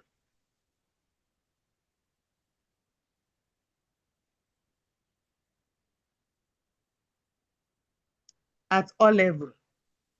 To succeed in this career path, postgraduate community health training focuses on building key skills and competency. First, it develops strong research analytic skills so graduates can collect data, study health problems, and provide evidence for sound decision. Second, it equips them for policy engagement and advocacy, giving them the ability to influence government policies and protect programs that improve public health and community health. Third, the program trains students in community-based intervention design, helping them create practical solutions that meet the real needs of local population. Finally, it emphasizes leadership development, partnering. This also prepared graduates to lead teams, manage projects, and guide health system at all levels. These combined skills ensure that our graduates are not only knowledgeable, but also ready to make meaningful impact in our society. With these advanced skills in research, policy, community actions, and leadership, our graduates are fully prepared to drive real change in health system. As we conclude, let us consider how each of us, whether an educator, policymaker, practitioner, or partner, can support the visions and strengthen postgraduate community health education for the benefit of our community and the entire nation. Yes. Specialization options in community health. Yes. To meet diverse health needs in our community, postgraduate community health education offers a range of specialized area of study. These areas allow students to focus on specific interests and building advanced expertise. Some of the key specialized areas that our community health practitioner can focus on: one, epidemiology, the study of disease patterns on how to control them; health promotion, that is developing programs that encourage healthy lifestyles and prevent illnesses; environmental health addresses the effects of water, air, housing, and sanitation of health; while health policy also shaping laws and regulations that guide health system; global health, tracking health issues that cross national borders. We also have child health, which improves the well-being of children at all stages of growth. Then nutrition, focusing on food, diet, and the prevention of malnutrition. Mental health and support. Mental health, understand and supporting emotional and psychological well-being. They can also specialize in maternal and child health, protecting the health of the mother during pregnancy and childbirth, and of young children. Occupational health, ensuring safe and healthy workplace. This specialization gives graduates the flexibility to serve in different sectors while addressing the most pressing health challenges locally, nationally, and globally. With these many areas of specialization, postgraduates of community health education provide the knowledge and flexibility needed to meet challenges and health needs of our society. As we move to the conclusion, this presentation, let me also chip in that in order to join the link of postgraduate, the community health institute in Abuja has joined the link by introducing some area of specialization where our community health practitioner can also function. One of it is community reproductive and maternal and newborn baby.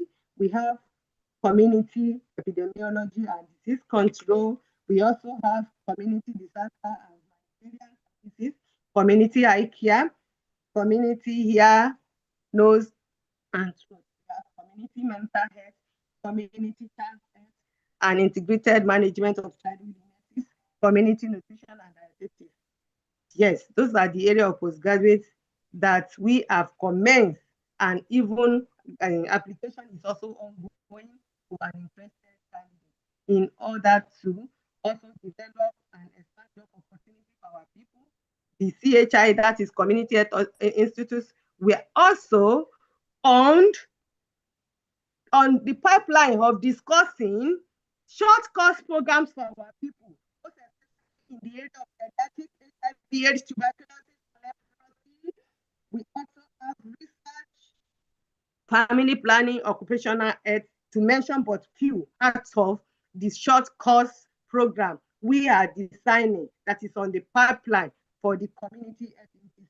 This improve our practitioners to be more competency and also to expand the job opportunity for them. Yes, specific and scientific evidence across region.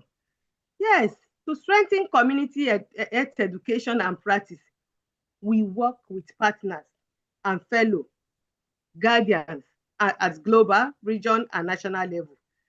At the global level, we rely on organizations such as the World Health Organization, the Center for Disease and Prevention, that is, and CDC, and knowledge share through international academic journals. This provides worldwide standards, research fundings, and best practices. At the regional level, body like the African Union, ECOWAS, help coordinate policies and programs across African countries, ensuring that health efforts met the needs of our continent. And the national level, agencies such as the Nigeria Center for Disease Control and the Federal Ministry of Health guides our policy, training standard, and disease control measures with the country. Together, these partners create a strong framework that keep our education, research, and community health program relevant and effective.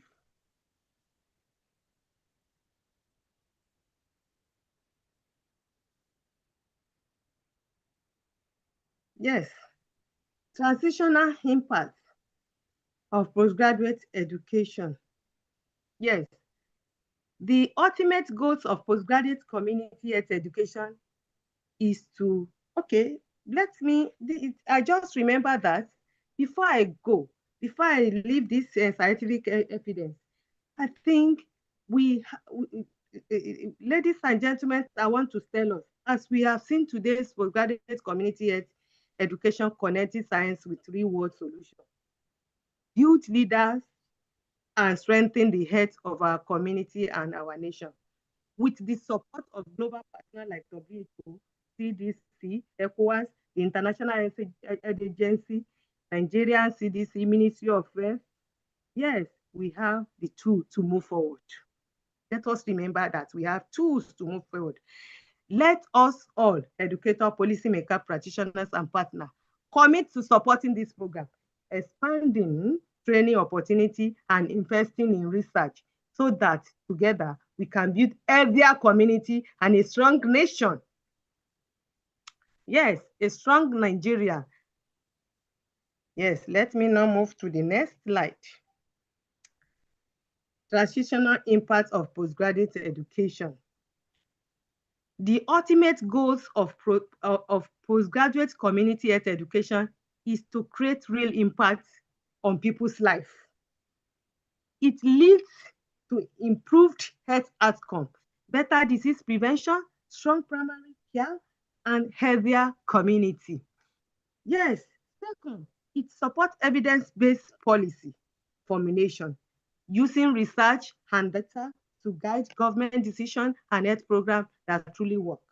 And third, it promotes community empowerment, helping local people take charge of their own health through knowledge, participation in community, and health action. Finally, it drives innovation in service delivery, introducing new ideas, technology, and methods to make healthcare more effective and accessible. This outcome shows why strengthening postgraduate community health education is not just an academic effort, but a powerful tool for building a healthier and stronger nation. Yes, challenges and opportunity now. Even with all these achievements we have made so far, we must also recognize the challenges that limit progress in postgraduate community health education. First, there is limited access to programs. Many qualified candidates find it difficult to enroll because training centers are few and often concentrated in major cities. 2, we face funding constraints. Yes, both institutions and students struggle to secure the financial support needed for high quality training, research, and community projects. And third, there is need for mentorship. Young professional requires strong guidance from experienced experts to build confidence and grow in their career. However, these challenges also bring opportunity to reform and expansion by increasing access, improving fund, and strengthening mentorship. We can build a stronger system that prepares more community health leaders for the future. Yes. Now, call to action. As we look forward to the future, there are important commitments we must all embrace to strengthen community health education and practice. First, research must address local problems. Our students should focus on real health needs of our community so that findings lead to solutions people can use in their daily life. Second, we must value mentorship, collaboration, and lifelong learning. Working together, sharing knowledge, and continuing to learn, we keep our skills relevant and our impact strong. Third, we must update with innovation. We must stay updated with innovations in primary healthcare and community health.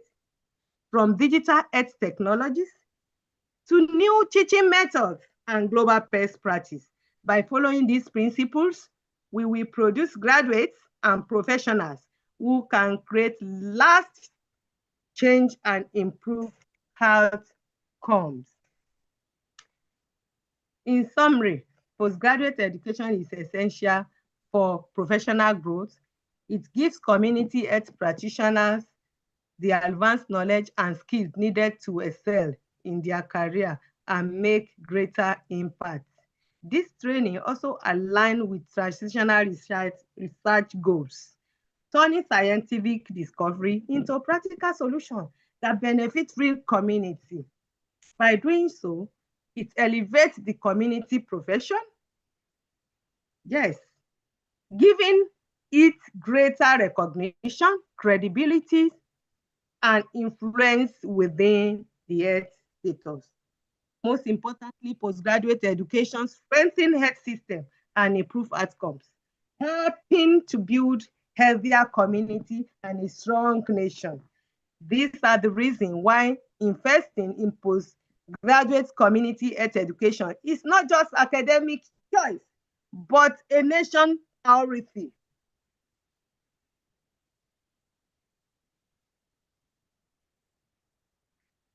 Yes, but a nation priority. So, there are, okay, a nation priority. Now, in conclusion, I want us to know that we should align with postgraduate education in community health because it is essential for professional growth. It aligns us with the traditional research to elevate the community health professional and strengthen the health system of our nation. Thank you all for your kind attention. Thank you very much. Yes, through education, research, and collaboration, we can build stronger health systems, empower community, and create a healthier future to all. Thank you all. Yes. Thank you very much, man. Thank you very much. Can we give her a standing ovation for such a inspiring lecture in spite of the network challenges? Thank you very much, man. Thank you. Can we give her? Thank you, sir. Thank you very much. Thank you. I think we can resume our seats. Thank you very much. Thank you, sir. God bless you. The floor is open for questions. Yeah. Anyway, we will take that in the panel discussion. Yes, we will do that in the panel discussion. We didn't expect anything less from the director of the think tank of community health practitioners, because that institute is like the think tank, the brain box of community health practitioners of Nigeria. Thank you very much, Ma. We are going to have take some the cultural displays, and then after that we come back and have the panel discussion. And then we have the panelists, Dr. Ibama, Dr. Ndutimi, and we have not. I don't know if we have Mr. Ibrahim Umar on the call. If we have him, then he will also join us. Yes, but the others, he's on the call, Prof. Okay, that is fine. Then the keynote speaker and the chairman, they will also make their contributions. So let's just take a brief break, and within that period, we'll take the cultural displays. We can also use the opportunity to stretch. It's not too good to sit in one place, especially for those of us that are in our middle ages. So thank you very much. Let's take the cultural display from the cultural group.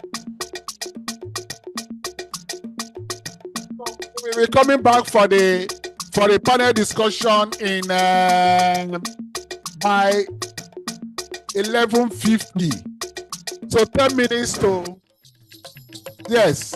So we are going to, it's for 9 minutes. So we'll come back by 11:50 and start the panel discussions. Please don't go away.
Please, while the performance is on, Golden, we need to see you at the stage area.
Please, while the performance is on, Golden, we need to see you at the stage area.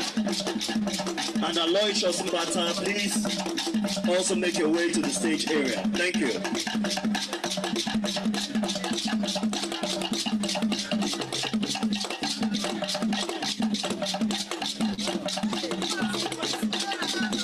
While the cultural display is on, Golden, please make your way to the stage area. Aloysius Mbata, also make your way to the stage area. Thank you.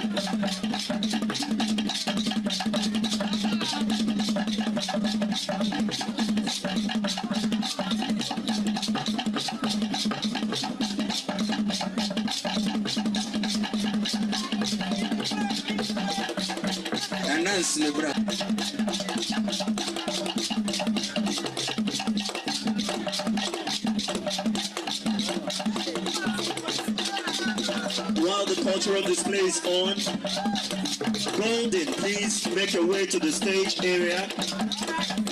Aloysius Mbata, also make your way to the stage area. Thank you.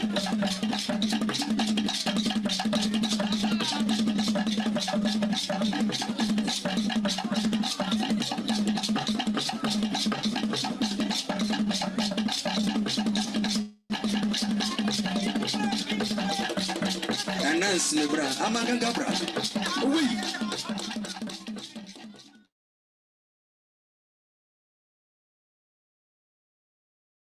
11:50 a.m. and we'll now start the panel discussion.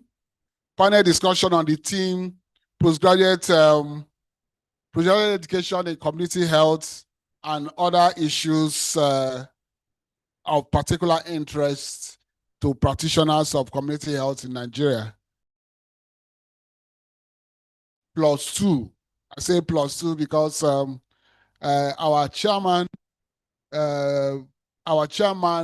and the keynote speaker will also be expected to make 1 or 2 comments, probably at the end of our interactions with the panel discussants. The first on the list is Dr. Asitoa Solomon Ibama. Hello, sir. I hope, can you confirm your presence? I'm sure you. Hello, sir. Dr. Ibama, sir. Hello? Hello, I can hear you. I'm very much on ground. Okay, thank you very much. Let me also confirm the presence of Dr. Doris Ndutimi. Hello, ma. Hello, can we confirm your presence, ma? Hello? Sorry? Sorry? Okay, so we'll come back to her. Mr. Ibrahim Umar. Hello, sir. Hello, good morning, sir. Okay, good morning. Good morning, sir. Morning, sir. Morning, sir. Morning, everyone. Yeah, good morning, sir. Okay. Yes, sir. So I'm sure that Dr. Ndutimi will join us later. They said that she stepped out. Dr. Asitoa Solomon Ibama. Okay.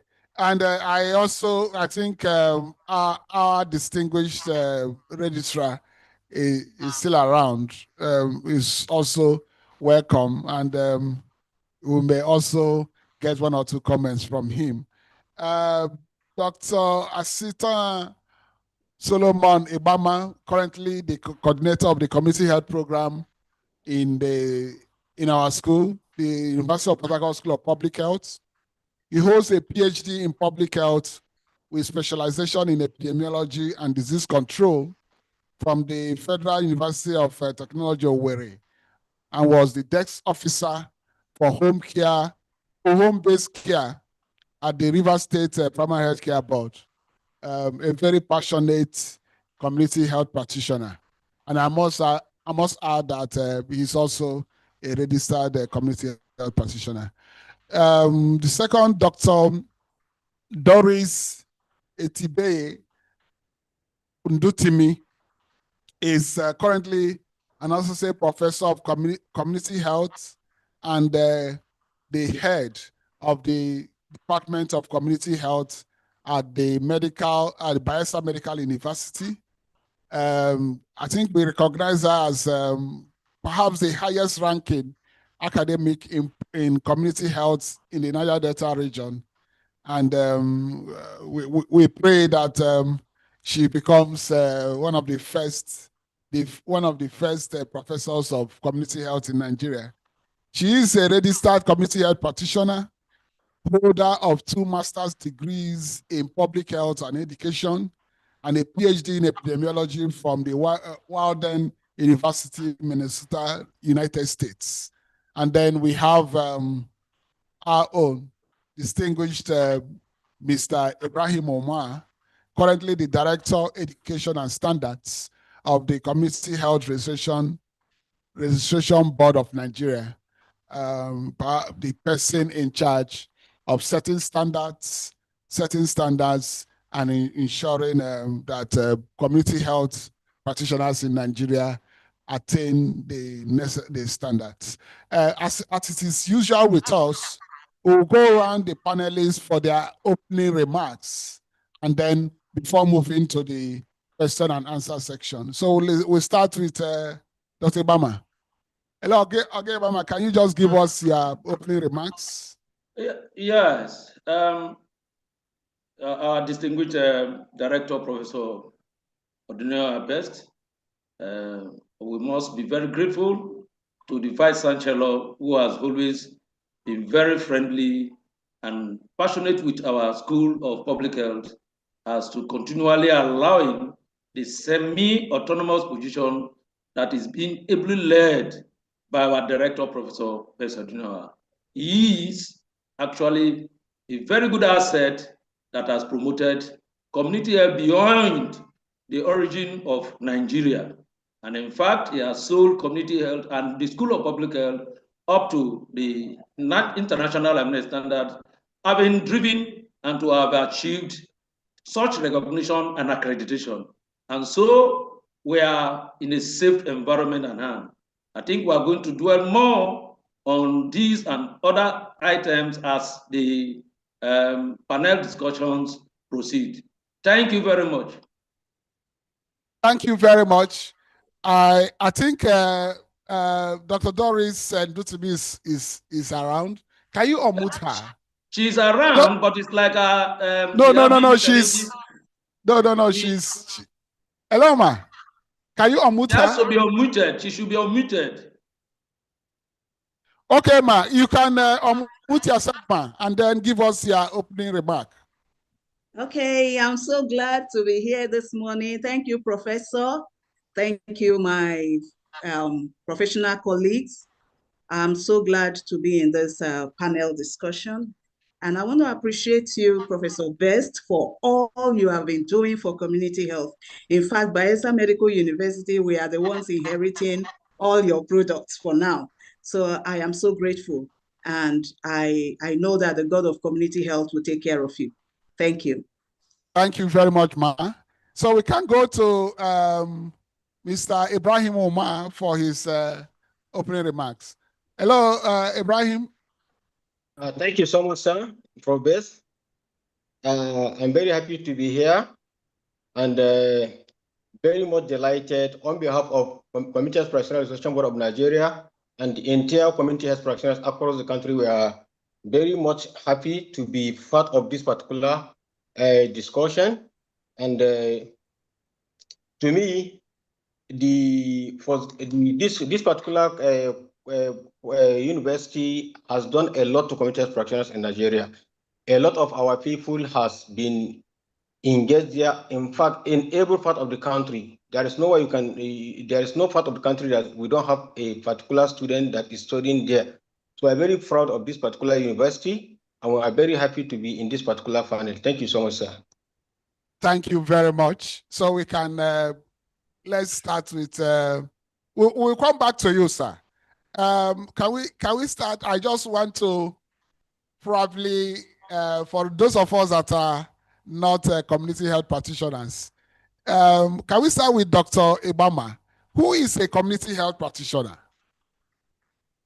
Yeah. Can you just tell us who is a community health practitioner? Yes. Community health practitioner is simply a multifaceted, skilled health professional that has the capacity of understanding and then working with the community as to able to drive their sense of belonging in order to solving together with them their problems in a priority way as to optimize resources that are available within the community. Okay, thank you very much. So I can go to Ibrahim. Can you tell us some of the responsibilities of community health practitioners? Yes, sir. Thank you so much, sir, for this question. Our community health practitioner, as Mr. Dr. Obama said, is a practitioner that provides promotive, curated, rehabilitative services. So this particular cadre of cadre is provide preventive, promotive, curated, and rehabilitative healthcare services to the community. Our community health practitioner is a person who works directly within the community, and he provides the type of care needed by such particular community. Like I said, the four dimensions I mentioned, the preventive, the promotive, the curative, and the rehabilitative care are all provided by community health practitioners, where this particular community needed these particular services. So he provides services at the doorstep of every individual who needs these particular services. This particular type of cadre provide all the services that are under the component of primary healthcare services. Yes, sir. Okay, sir. Still, Ibrahim, you are the director of the Education and Standards. Yes, sir. Anyway, out of curiosity, when community health practitioners are posted, when they are employed in public service in the community, A community health practitioner, sir, is providing both clinical and the community-based services that are needed by the people. Part of the work of a particular community health practitioner is to work within the clinic. Like, for example, we have 3 types of cadre. We have JHU, CHU, and the CHO. For CHO, a CHO is expected to spend 80% of his services in the clinic, while to spend 20% of the services in the community. While a community health extension worker is expected to spend 50% of the services in the community, while he's going to spend 50% of the services in the clinic. And the J2 is expected to spend 80% of his services in the community, while 20% of his services in the clinic. So we provide both clinical and the community-based healthcare needed by the community, sir. Okay, sir. I used to know that when it comes to community and public and community health service, there are actually 2 types. The one that is horizontal public health or community health, where you are posted. When you are posted to a place, you take charge of the place, a community, local government, like the medical officer of health. Once he's posted to the local government, and his responsibility is to ensure the health of everyone in the community, in the local government. And I assume that it is the same. So in the case of the medical officer of health, everybody in that local government is responsibility.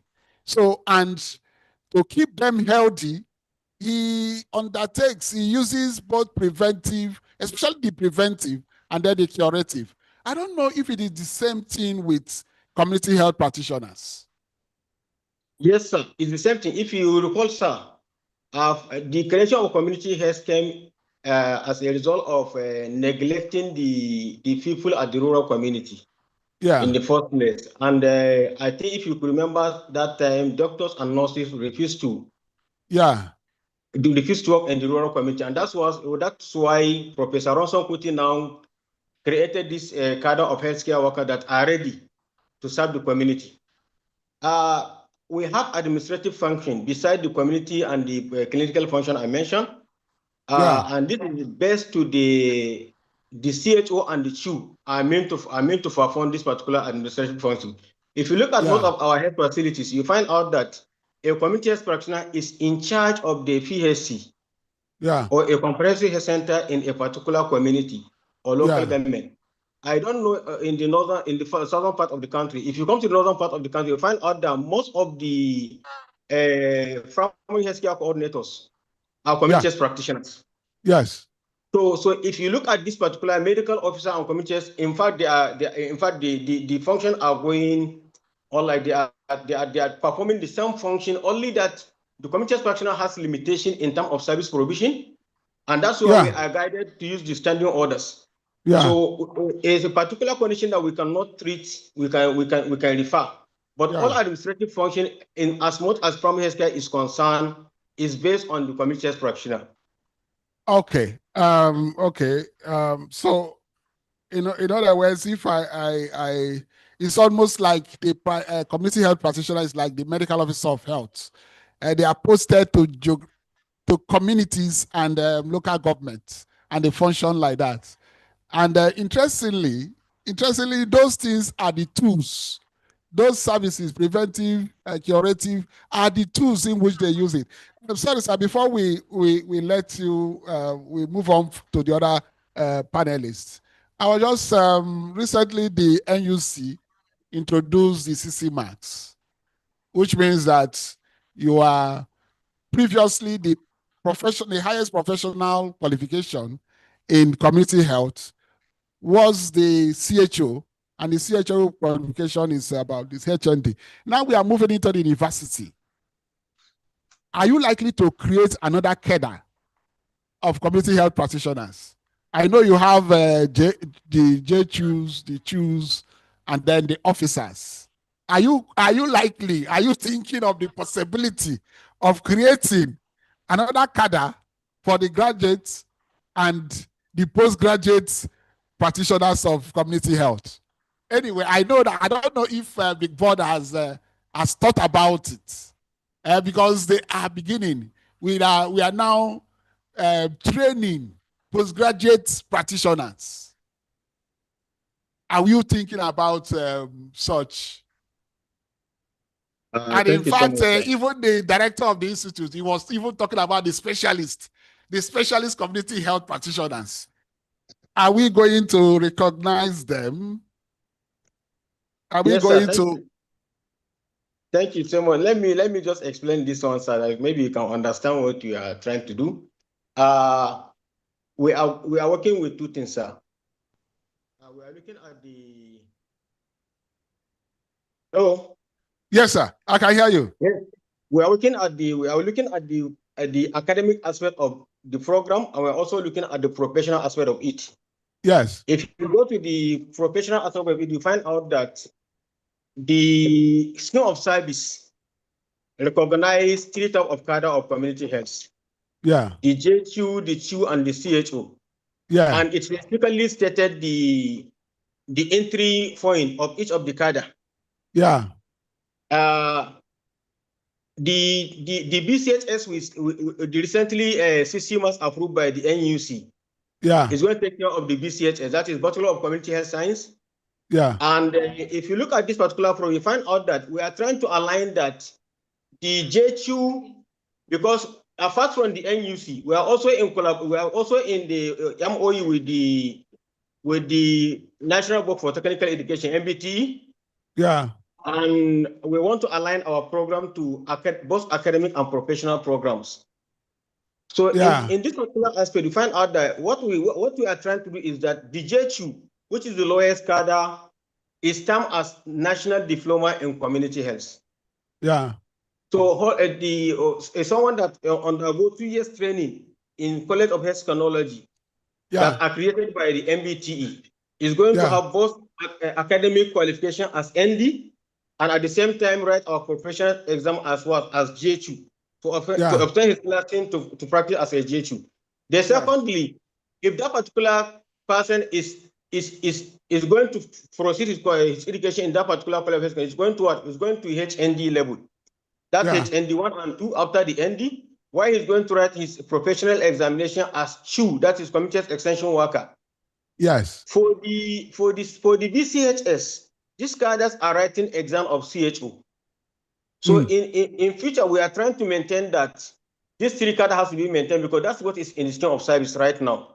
If you are getting another cadre, maybe the scheme of service has to be reviewed, which is a very long process. Okay. So the BCHS is the CHO cadre. As for now, and remember, we are also still doing CHO in the teaching hostels, which is entirely professional training to those ones that obtain community extension workers in School of Health Technology. Yes, sir. Okay, it's all right. I'm sure that the board will begin to also think. Exactly, sir. Interestingly, the nurses they have the experience of when they moved from School of Nursing into the university. They started having some problems.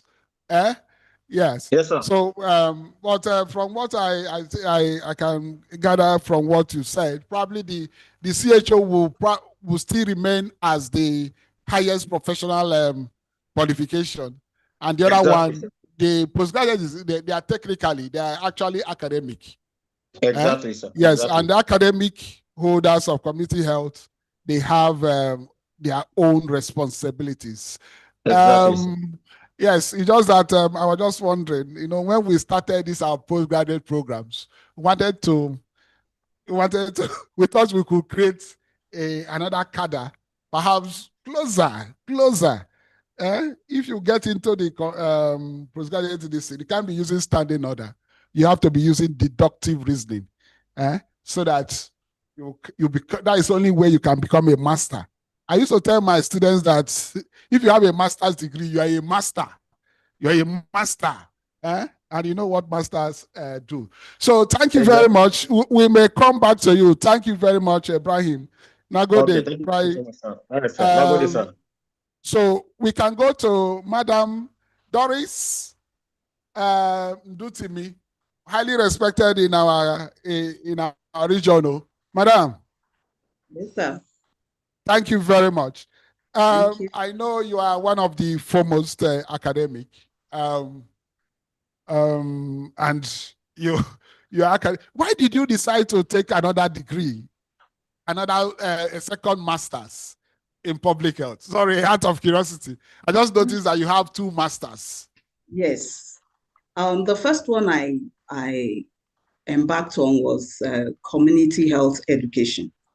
Yeah. And I discovered that I was not getting actually what I wanted.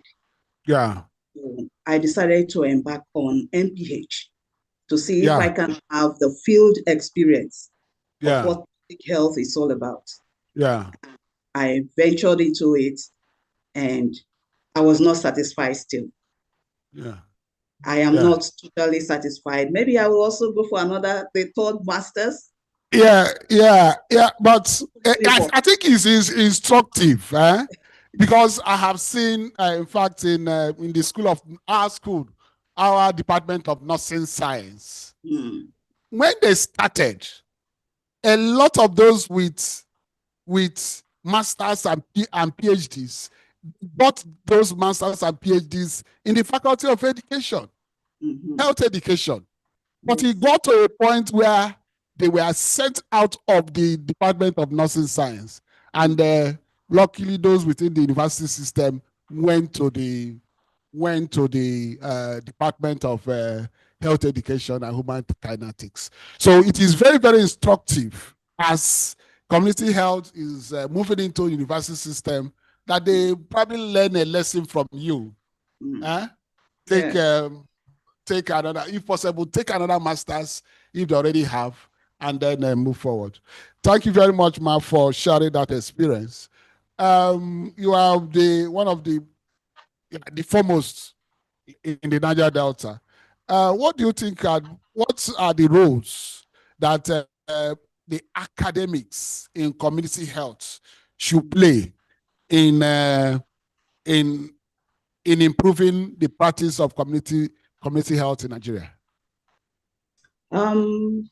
The academics in community health, we are groomed to take care of advanced level, to acquire advanced knowledge, skills, advanced knowledge and skills in community health practice. And now our CHI director told us about specialty areas. Yes, specialties. Yeah. So in when you combine both, we are meant to understand that the academics in community health are expected to acquire advanced knowledge and skills to enable them provide kind of design programs, design programs, evaluate them, implement them, and evaluate them in those specialty areas. So by doing that, they thereby improve community health services and also, by extension, the health system in Nigeria. Okay, thank you very. Okay, continue, ma. Okay, they also serve as mentors. They mentor and supervise the junior health workers in the primary health centers. Like the director of education said, we have the CHUs, the JCHUs, the CHUs. Those in academics are there to mentor these ones. And you just made mention of something about my combination of 2 certificates. I learned that what I've acquired has not really satisfied me, and I try to mentor others coming behind me. Don't make the mistakes I made. We made those mistakes because there was no opportunity for us. But now we have everything you need, from the bachelor's degree to the master's, the director of doctor of community health, and as well as the PhD. So we mentor them in the right paths to enable them become an important tool in service delivery. Thank you. Okay, ma. So I guess that those specializations are almost for academic purposes and for academics like you to carry out research in those areas and then develop protocols for the provision of for the that will guide community health practice, because community mental health is different from the general mental health because it has to be suited to it has to be adapted to suit community health practice. Okay, so because when I was actually wondering if somebody becomes a specialist, a community health specialist in those subspecialty areas, how would they practice? I know that in academics, they can use it to teach students and to develop protocol. But if they are employed, assuming, how will they be employed? Considering that from what we know, the highest professional qualification is still the CHO. Can the government, can someone apply to be appointed?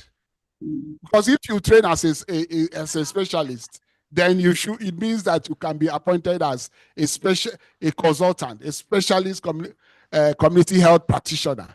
Yes. Do you think that that is the line the institute is going? You may not answer it, but the good thing is that the director is around. Perhaps we'll have to also tell her to answer what she sees. Those practitioners, those specialists now, how will they practice? Okay. Will they practice as specialist consultant? Sorry, specialist community mental health practitioners, yes, etc. Okay. What I want to say on that is, one, these persons are trained to acquire advanced knowledge. Yes. In that specialty area. So before they go for that advanced level, they must have done their CHO. Okay. They must have done if they have their CHO and they want to go for postgraduate diploma, they must have it. They must have had their master's degree before they can say, okay, I want to do the doctor of community health or PhD. Yeah. But if they are into doctor of community health, that means they are field officers. They are managers in the clinic. They are managers in if it has to do with community health programs, they are managers of those programs in their specialty areas. Okay. In their specialty area. So okay, so I know that our director, distinguished director, Madam, are you still there? Sorry, Yes, we have to. I'm here, sir. No, anyway, the director. Yes. Okay, can we talk with Dr. Ona? Is it Onawole? Onawole. Ibrahim. Hi, David. Hello? Hello? Huh? Okay.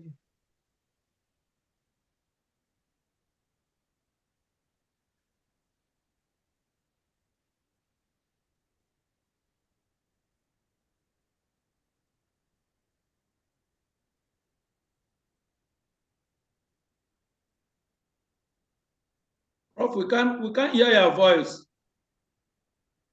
Your audio, hello? We can't hear. Okay. Hello? Hello? Prof, we can't hear you. We can't hear you, Prof.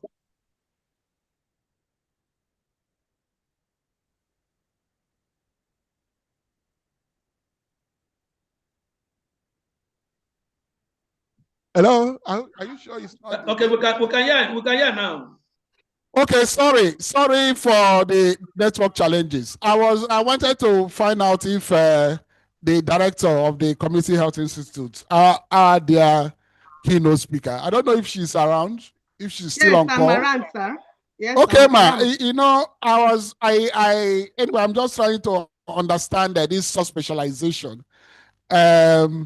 I know that it is easier in academics the academic part. Because even in our school, we award PhDs in subspecialties. So which means we can say PhD in community health with subspecialization in community mental health. That one is easy. But I was just wondering if we are also thinking of having consultant or special. Anyway, doctors don't like when that's what consultant to be used for other health workers. So let me say specialist community mental health practitioners. Are we thinking along that direction, or we are creating this subspecialization to encourage academics and research in those areas? Okay, sir. Thank you, sir. Not only to encourage academics. These our specialist areas are unique positions to bridge the gap between advanced professional knowledge and grassroots community needs. We have identified series of gaps outside there that we think if there is a specialist in the field in that area, that can be bridged. For example, let's come to think about it. We said community mental health. We are going to employ practitioners that are already licensed by our board that work in the hospital setting before. And when they graduate, people that are interested in teaching with other higher qualifications, we go to teaching, we go to lecturing. While people that want to still remain clinician go back to their different community where they administer healthcare services as a specialist. For example, mental health. We have a lot of our youth now outside there going about with different drugs. We can see then you will be hearing of Colorados, you will be hearing of ice, you will be hearing of marijuana. When I was small, we are not hearing this. If our people are right there in the community as a specialist, so we catch them young, identify those things, and make sure that it will be, they will take care of it, because it is allowing them to apply higher level skills to strengthen primary health care and improve population health outcomes. Because there are, at this level, they will provide specialist clinics or outreach services within PAC facilities. They provide a specialist clinic. Yes. Anyway, yes. Anyway, madam, anyway, you have the board, and you have the registration board, and you will have the association. I just hope that the politics in the health sector, you have to completely understand that. Completely understand that. I actually started the CHO program in our university, in our teaching hospital. And I was actually trying to get staff, CHOs, to help run the program. I had difficulty getting people to be employed CHOs to run these things. When we begin, personally, I just feel that we have to concentrate on, first of all, being very good in community health practice. Anyway, this is my sincere, as somebody else, as a friend of community health. If you begin to dabble into that, you will get into trouble, serious trouble, because even the job description of community health practitioners have not changed. So if you begin to go into specialist practice, you will run into trouble, because the other professionals will come after you. Hello, and it sir, will be difficult. Yes, sir.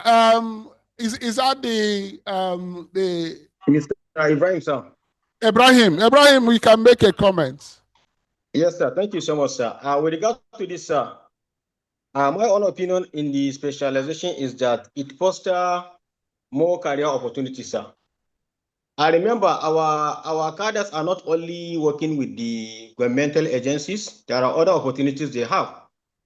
All these NGOs, non-governmental organizations, they have special area they have interest in. and you find out that maybe, let me give you like in epidemiology, maternal health, maternal and child health, immunization, all these there are NGOs that has interest in these particular areas. So you find out that most of the advertisement, when they want to recruit our members, they may likely put this speciality into that particular recruitment aspect, so that this will give them opportunity to what to move into this particular NGOs. And in even those one that are working with government, you find out that these services that we are providing in the health facilities. Let's take for example now is maybe somebody with CHO went and study postgraduate diploma in community immunology and immunization, for example, or maybe community maternal and child health, for example.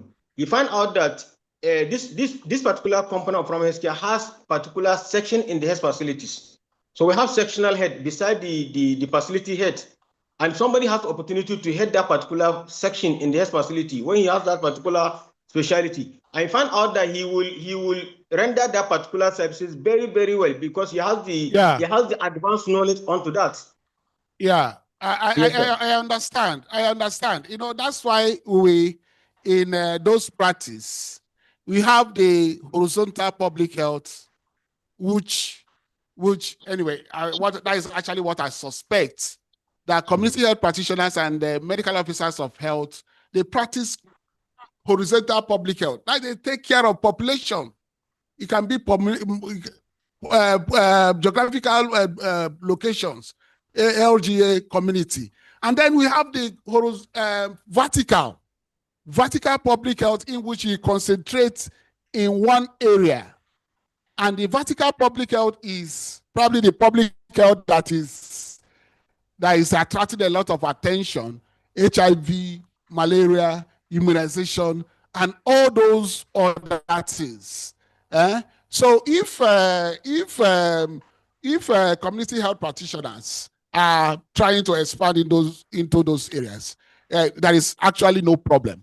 Actually no problem. But you know that these are horizontal public health, and perhaps even the designation will have to even change from communities to public health. Well, thank you very much. You know, these things will have to, because we need to really look at what comes out. If you do a program, what you'll be interested in, you are interested in the graduates. I read somewhere that you have a lot of unemployed community health practitioners, unemployed, because the scheme of service is almost like you have to be employed in the public service. But the good thing is that people are also trying to improve their competence so that they can also function they can also function in the public sector. Thank you very much. Let me go to Dr. Ibama. Dr. Ibama. Yeah, yes, Prof. I know you have done a lot, especially as it has to do with rural postings and others. What do you think is the importance of the rural posting in the training of even postgraduate students in community health? Yeah, yes, thank you, Prof. We do know that there is no way we can have one definition to characterize what community is. And that is why it is also very not easy to look at community in one aspect. It is a complex entity. And that communities are specific. They have contextual matters. And that is why our School of Public Health have been able to stand very tall as to bringing in for our masters in community health students to go in independently to assess communities within their environment, their context, and to identifying their specific health problems, their needs, and also specific entities that are burdened, that are within such communities that ordinarily may not have been known by the community. They may know some aspect of it, but they may not know the epidemiological dimensions of it. They may not also know the social determinants of it. And of course, they may not also understand that there are resources that are within the community that will help them to ensure in solving these problems that they are. Thank you. Thank you. I hear you emphasize community. You have a specific community entry process depending on the culture. Why is it necessary to do that? It is very, very important. As if you are entering the community. And there is no way you are able to go in and work with the communities, and if you do not observe proper community entry, because what is expected of sustainable community health practice is that you must work with the community. Therefore, for you to work with the community, you must observe their entry, knowing their protocols, know how to familiarize with them, and then sell to them that there are problems that existed. And those problems that existed, they have the capacity to solve it together by themselves. Okay, so for you to, hello sir, so for you to properly enter a community, you must understand that community. That's it. So you must have that understanding and understand their protocols. How will you able to get to them? And if you do not observe those protocols, it will be difficult for them to work with them because they will be seeing you as alien, not part of them. Now, I want to add this. Even if a student is part of that community, he cannot claim to have known everything about that community. There are still some exceptions that where the leaders of the community will be able to bring to him that structural, setup in the community. We're able to dilate more about what is not being known. And that is where we rely so much even in qualitative techniques as to delve into knowing why community is behaving the way they are behaving, that even when it translates into having health problems in them, they continue to do all of that. So community health practitioners, they understand the community, and therefore they can actually be recruited as fixers in case of community-based studies, because there was one environmental study, environmental impact assessment study I went to, and we nearly got into trouble because we strayed close to their sacred forests. Yes. We strayed close to their sacred forests, and there are some communities that you dare not kill or destroy, kill a certain animal. So if you don't know, it may land into trouble. So which means that community health practitioners, they know the custom and the tradition of the community. Yes, Prof, and that is their major strength within the health professionals and the health sector. It is a major strength the community health practitioners have. Yes, I hear you do. Yes. I hear you also do community diagnosis. Why is it important? That's what I said. The community entry is the forerunner. That's provide the gateway for adequate community diagnosis. And so by so doing, having understood what the community is, their boundaries, what to do, what not to do, and how to do all of that. And I've been also identifying some basic resources.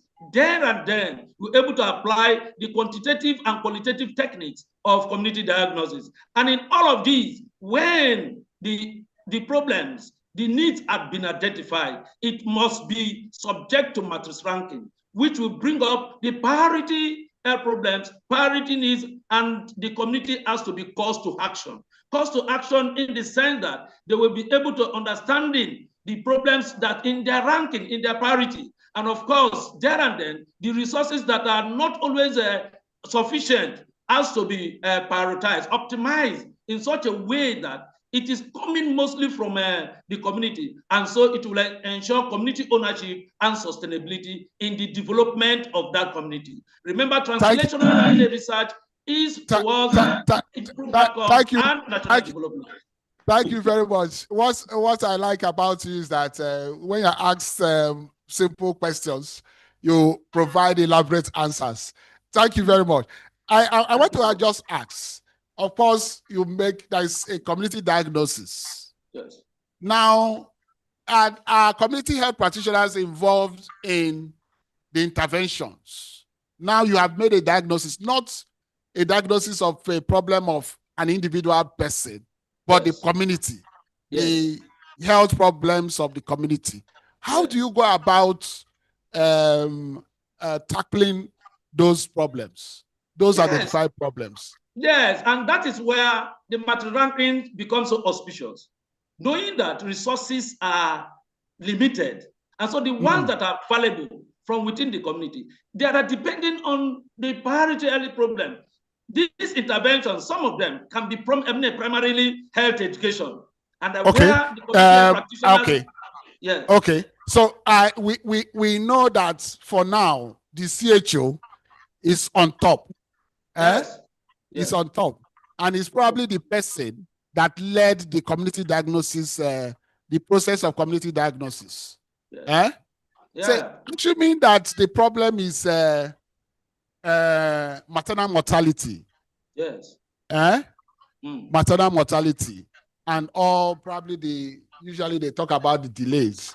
How do you think the CHO should use? What do you think the CHO, how do you think the CHO using the available resources? And these available resources include the health workers under the community health workers under her. Yes. How do you think they should be deployed? Yes. To solve these problems using the human community health practitioners under the control of the community health officer? Yes. Now, maternal mortality in a specific community. The community health practitioner at the cadre. Can we concentrate on how the various cadre of community health practitioners can be used to tackle a problem like maternal mortality? Prof, I'm coming down now. Now we know that the maternal mortality problem starts from at the very point the woman becomes pregnant, and so the junior community health practitioners, which JHUs, are spending 80% in the community. And so it is their primary role to be able to identify all pregnant women within their catchment areas. They are deployed within that 80%. They were able to go in from house to house, also identifying, and this they were able to do with the community leadership. They were also able to do that, having in collaboration with the traditional birth attendants. And of course, they are also primarily supervising the works of the traditional birth attendants, trying to educate them and knowing that what dangers connect in antenatal care. And from there, to ensure that as they link them to the facility, according to the WHO guideline, they will ensure that every pregnant woman, as much as possible, to have 8 contacts with the health facility setting for antenatal care. And then there and then, Prof, am I going on? Yes, no. I was just because of time. I was just what would be the role of the CHO, the top person there? What will be the role, or what should be the role of the CHO? Is the most skilled person. The role, as earlier been highlighted, the CHO has the responsibility of administrative, clinical, and educative duties, where they were able to post these persons into the community and then giving them that schedule. Now the CHO, who is the one that they were able to be at the facility, providing skilled care around the skilled care around the antenatal practices, to be able to quickly identify danger signs and also risk, classifying them, those women who are at risk. And then there are indicators that they're able to do. Is this one a short woman? Is it how many multifarious women? All those things that community health officers are able to have the skill to identify them. And then, Prof, am I because of time? No, yes, I think you have clearly established the role or how community health practitioners work. Yes. how community health practitioners work. And it means that the APES practitioner should have technical, should have a lot of clinical skills. And those clinical skills, if you draw from the experience of doctors, you have the frontline doctors are generalists. Like if you have a first degree, you are trained to do a lot of the things. You are trained to do a lot of the things so that you'll be able to, if you're in a hard to reach community where community health practitioners do a lot of their work, almost like you have to be able to do a lot of the things, and then if symptoms persist, you can refer. And that is actually why, anyway, that is my own opinion, why the emphasis should be to increase the competency level, the generalist competency level of practitioners, so that they are able to do community mental health, they can do community dental health. In fact, all the components of the primary health care, that's why they are called essential. They should be available at all times.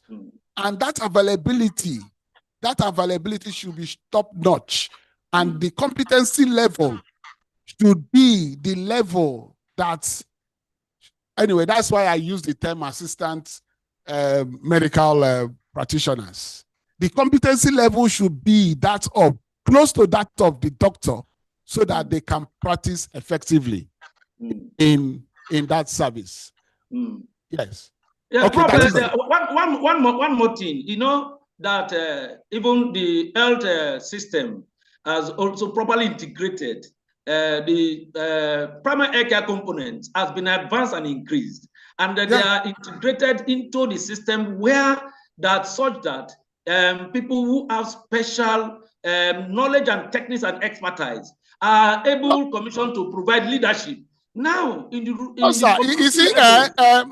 You know, it's probably a little misunderstanding of the concept. That's why they are called essential healthcare. Essential healthcare are the components of essential healthcare must be available at all times. That is it. You don't need to say, okay, I don't have the capacity.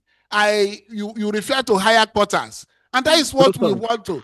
That is what we want to. And so, if right now, anyway, we will come back. Is that it sounds like Ibrahim, and that's why we are saying. That's why we are saying that if you make sure that we are talking about competency level, competency level. The competency level of a general practitioner, a general medical practitioner, is different from that of a specialist. And general practitioner, once you are there, you have all the competence, and we don't want a competence of basic. Hello, sir. Basic. Hello, sir. Yes. Ibrahim, okay, you can come in, sir. All right, thank you so much, sir. If you look at our training, sir, our cadres are polyvalent staff, in the sense that they can be able to provide all the services needed in primary health care service and beyond. Yes. If you look at our curriculum, sir, our curriculum encompasses everything that they need. Yes, I don't know if you have go through our CHO2 and curriculum. No, Ibrahim. I am not talking about provision of service. I am talking about the level of the provision, the competency level. The competency. What I'm trying to establish here, sir, is that if you look at the training, I'm talking about from the training ground, you find out that all what is needed for them to function effectively in as much as providing the essential care services is there in our curriculum. Yes, is there. But what I'm talking is the level of the competency level. For example, child birth. Child birth. If probably somebody can take uncomplicated birth. Yes, sir. That is the person can be said to be able to take delivery. But what of if the birth is a little bit complicated? Or if the birth is that of a primate or a multiparous woman, it requires another level. Exactly. It requires another level of care. So it is not, when we talk about being able to conduct delivery, it is being able, the ability to conduct delivery is at different points. The uncomplicated. Yes, sir. Then the uncomplicated can be handled by probably even a Jeju. Yeah. And the more complicated ones, the more complicated ones can now, if you increase the competency level of a CHO or somebody with a higher qualification, then that person can handle it. And if symptoms persist, I did my youth service in the north. I think this can be achieved through specialization, sir, at the advanced level. Good. Sorry? What I mean is that I think this can be achieved through specialization, sir. Good. No, what I'm saying, sir. Okay, sir. Specialization means that the number of persons practicing with that competence are limited. They are limited, which means that they are at the next referral level. And that is that is against the principle of essential healthcare. The principle of essential healthcare is that it has to be available at all times. And that is, to tell you the truth, that is why community health practitioners are the backbone of primary health care, because it's essential health care made available as close as possible to where people live and where people work. And because of that, you can create multiple of them. You can create multiple of them. But if you begin to train specialists that people will need to refer, and the funniest thing is that even in their studying order, you have to go and make that correction so that the referral can be to the specialist you are trying to create. Yes. And if you do that, what will be the response? I have some persons that feel you have community health, primary public health nurses. You have primary health nurses. In fact, when I was the HOD of my department in the 90s, we have people with CHO certificate that are nurses. So we have to think these things. We are, for the academic part of it, which the School of Public Health is more interested in, we don't have any problem because we are insisting that our PhDs should be awarded along that subspecialty. But in practice, we have to look at it. We have to look at it considering considering the politics in the health sector. And I know, as a medical doctor, I know how doctors have fought against the use of special consultant, even specialist allowance to be paid to other workers. So you don't want to get involved into that politics. And that is why we have to, yes. But I'm interested in improving the competency level, such that that's why in our program, especially the masters, we are teaching them basic surgical skills, such that you can do. There are certain things, there are certain surgeries. Excision of lipoma, keloid, that you can do with what is it called? With local anesthesia. Yeah. When you do that, the respect. To tell you the truth, if anytime you go to the places and with this state, with communities, they tell you we don't have doctors. You don't need doctors. You don't need doctors in primary health care. What you need are community health practitioners with skills to do a lot of things. Right, And it's basically it should be basically generic. If you want, you can work towards having creating an assistant medical officer or a general practitioner that can do all. But if you want to create specialists, let it be in the academics where they can work out the modalities, the protocol for community, for all those community practice in those subspecialty that will now be used to improve the curriculum, to develop, to add to the curriculum used in training these health workers. Sorry, I don't know if there is any other comments before we move on. I want to say something. Yes, okay, ma. That is our profit meeting. I really appreciate your comments. You are really opening our eyes to see a lot of things. And the truth of the matter is, every one of us are involved in this training, especially we in the academics. Yes. We are there now in UNIPORT, training master's degree holders. And I know with time, you will come up with Doctor of Community Health, the DRCA, where these ones will be trained according to the specialty areas. So that even in the primary health care setting, they should be able to provide that service. And then when the CHU or the CHO is referring a complicated case to this specialist practitioner in community maternal and newborn care, the practitioner will look at the case. If it is above the practitioner's level as a specialist in that area, they will then refer to the tertiary health facility. So I believe in what you are saying.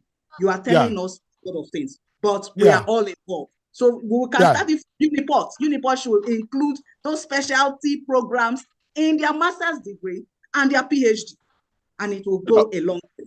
Thank you very much. Thank you, ma. Thank you, ma. We appreciate. We have already incorporated it in the PhD, but in the master's is the mastery. The master's is almost like a generalist, is a general practitioner. Yes, Prof. Yes, Prof. We are very much in line. That's what we're doing. Yeah, and I want to we have to also look at when we consider these things. If professional courses, including community health and medicine, they have two components.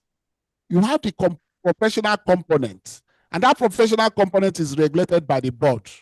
And the board, from what I gather from Ibrahim, has the highest qualification.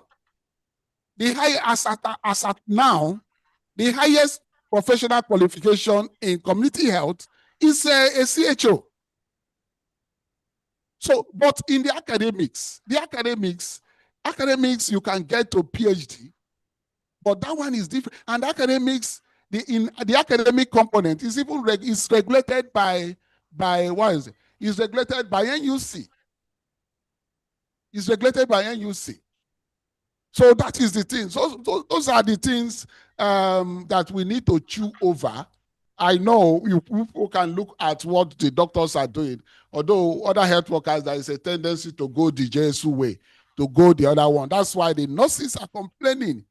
Anyway, should I say they are complaining? Because they started with the nursing science. The lecturers are not consultants in the teaching hospital. And already people are complaining that it's mostly the theory. They are not they don't have those professional listing because of that. Thank you very much. I know we say all these things because we want to improve the service. Want to improve the service. Personally, I believe that the community health professional has a very big role to play. The health system has not recognized it enough, but it has a very good way to play.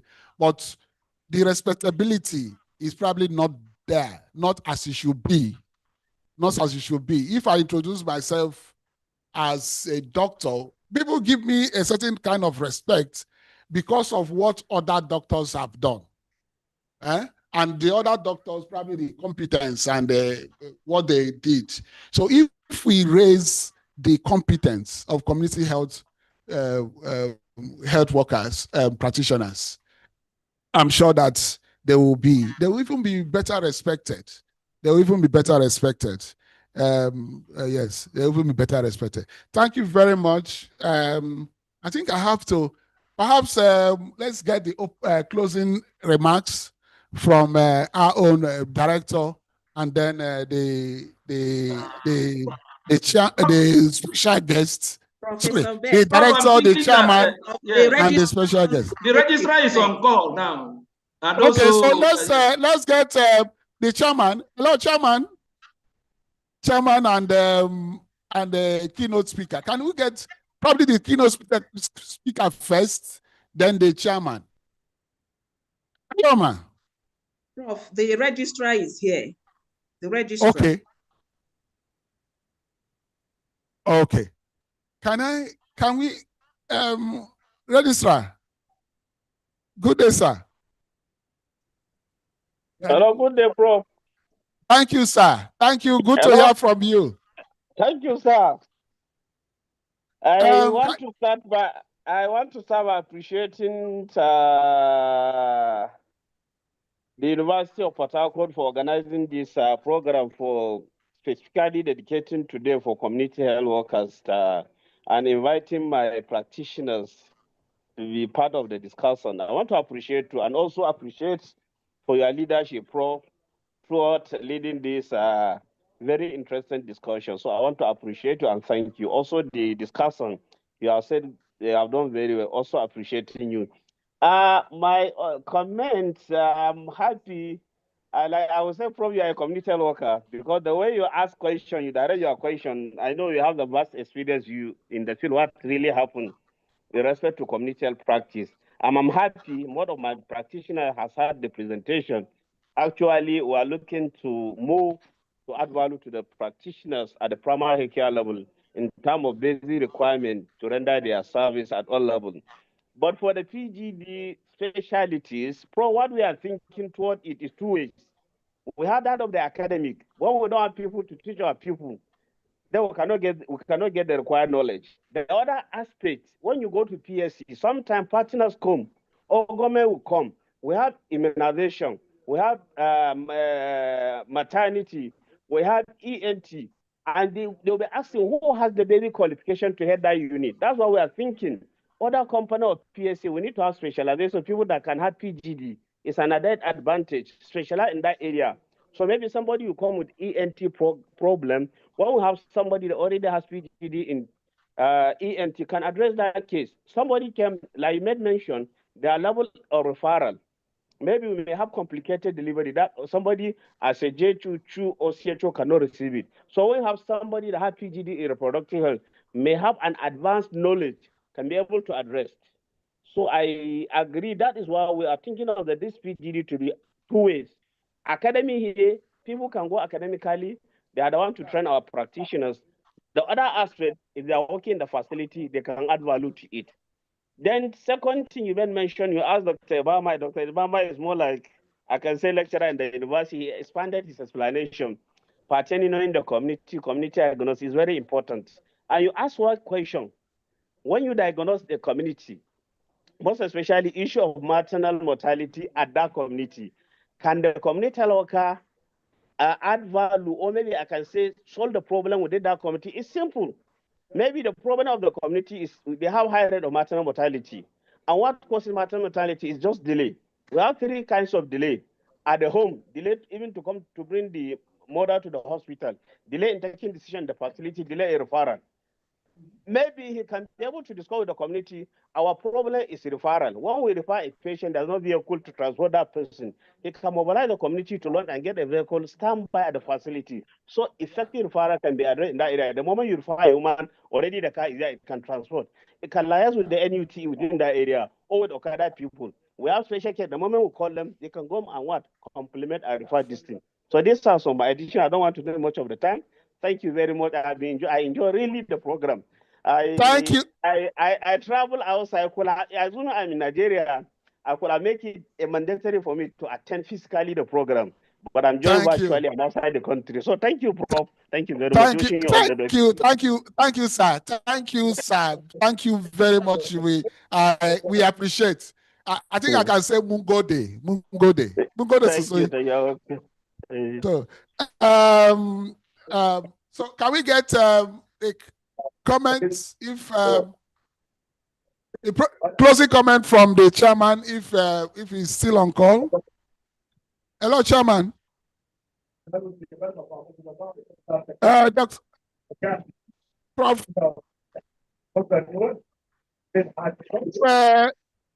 Give person Daniel. Hello, Prof. Daniel. Hello, sir. Hello, sir. Okay. Okay, he's trying to move. Let me say that it has been a wonderful discussion. Wonderful discussion.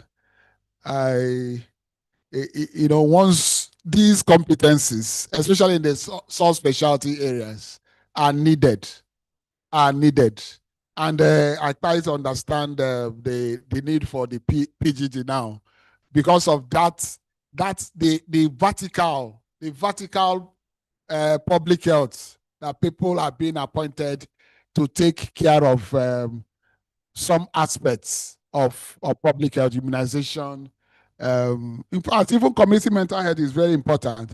Just as our guest speaker, our keynote speaker said, is very, very important because a lot of people are trying to cope with the difficult situation in the world. Let's just say in the world. It's not just in the country. So they are recursing to the use of drugs.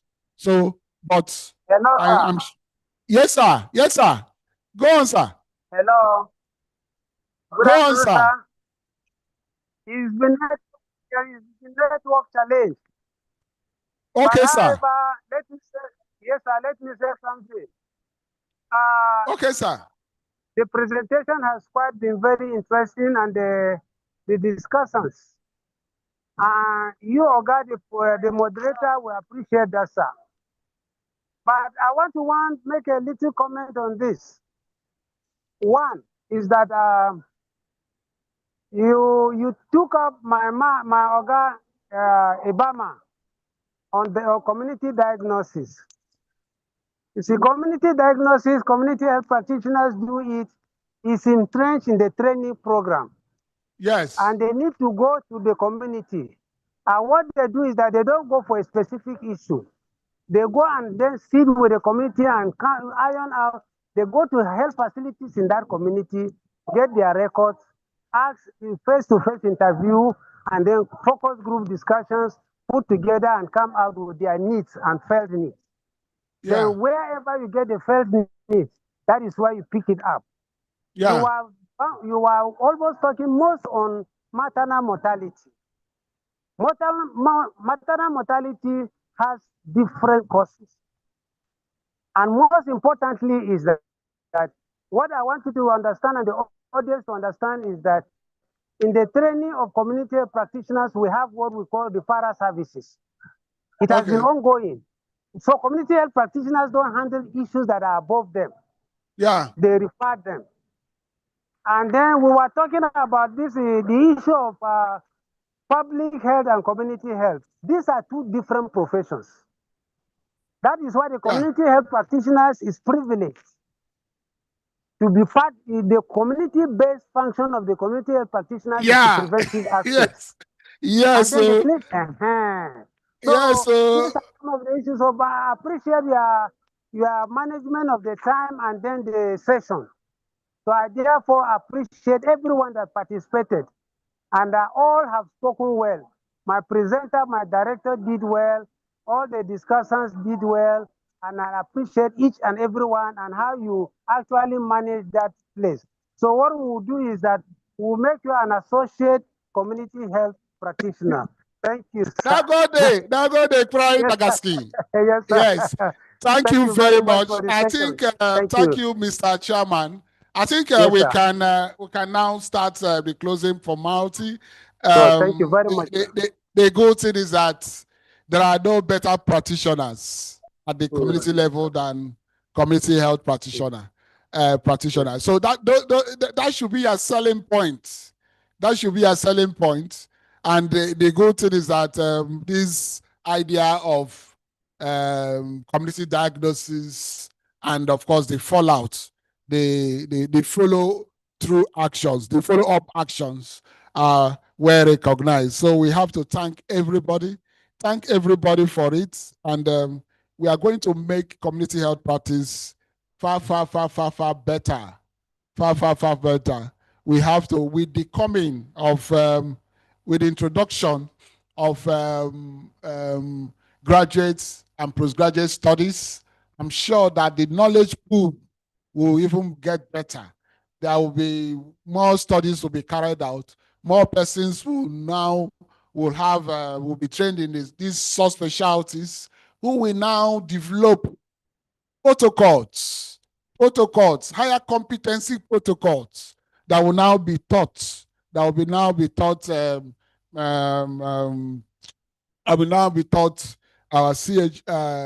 all the cadre of community health practice. And of course, even the academia, they also will have to even factor in ICT, the use of ICT technology, including smartphones in community health practice, etc.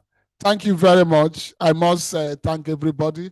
I think I can even do a formal vote of thanks. Let me thank the registrar. Of course, I know I have thanks. We always thank our vice chancellor for the enablement. But let me thank the registrar for taking the pains to be with us, to make comments. In fact, the way he responded even showed that he has been monitoring. He has logged on for a lot of times, and he was able to make very valuable contributions, even as he's currently outside the country. Thank you very much, Registrar, for this. You are the #1 community health practitioner in the world, in the country. Thank you very, very much. And then let me thank the chairman, a wonderful person, Gimsey, Daniel, for the excellent way, for his excellent remarks, both at the beginning and at the end of at the end of the deliberations. Thank you very much, sir. Thank you very much, sir. Then our excellent keynote speaker, the think tank, the director of the think tank of the community health practitioner. It is not surprising. It's not surprising why you were made the director of that institute. You showed a lot of knowledge, a lot of passion, a lot of knowledge, a lot of passion. And thank you very much, Ma, for these wonderful lectures. In fact, I learned a lot of them. I learned a lot. And I'm sure that our students, the students in our community health program, they have had. In fact, they will also have those slides because it will form part of their exam, the next exams. And not only your lectures, but all the contributions of the others will be reflected in their teaching materials, and then they will be asked questions in the examination. Let me thank the expert panelists. Dr. Obama, we know, is part of us. I don't know if I don't think he needs any further commendation from me because he was our go-to person where we wanted to start this program, and we started from our CHO. In fact, the idea of having this postgraduate program started when I was what was this thing now? This coordinator of the CHO program of our university. I was the coordinator. In fact, we started the program when I was the HOD, and then when my tenure finished, I became the pioneer coordinator of the CHO training program of the University of Port Harcourt. So thank you very much. And in that capacity, I think I have to quickly recognize those that worked with me to start the program in the CHO program in the University of Port Harcourt Teaching Hospital. Nengi Brown, I hear he now has a post in the board. Nengi, I salute you, sir. Then Mary Duke.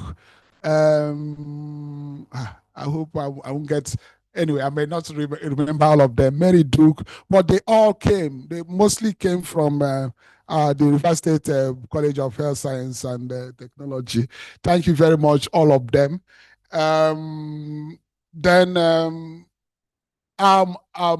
the foremost, our own egghead in the Niger Delta, the most senior person amongst us, Doris Ndetimi, very excellent lady, very, very sound, technically sound, so technically sound. Thank you very much, madam, for all you have done and you will continue to do for this program. Thank you very much, ma. And of course, for giving our students, our graduates, the opportunity to be employed in Bayelsa Medical University. In fact, a lot of them are there with you, and I hope we have to thank you for that. We have to thank you very much for that. Thank you very much, ma. Then the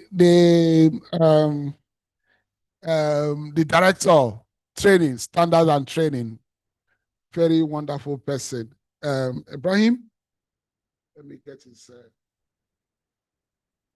Yes, Ibrahim Omar, very, very tight, very tight. It shows very, very, very knowledgeable. Very knowledgeable. An idea, from his name, I know that he's also a very experienced practitioner. I did my youth service in the North, and it was there that I developed a lot. I have a lot of respect for community health practitioner because they were there, they guided the young medical graduate, a core doctor. They taught me a lot of things. They taught me a lot of things, including one that was very a specialist. I'm sure that he is a specialist. We know him to be a specialist in deliveries. He's a man, but he was a specialist. In fact, we know that his fundal height is extraordinary. His ability to apply fundal pressure. Sorry, a man. But we can say he's not. We can't call him a midwife.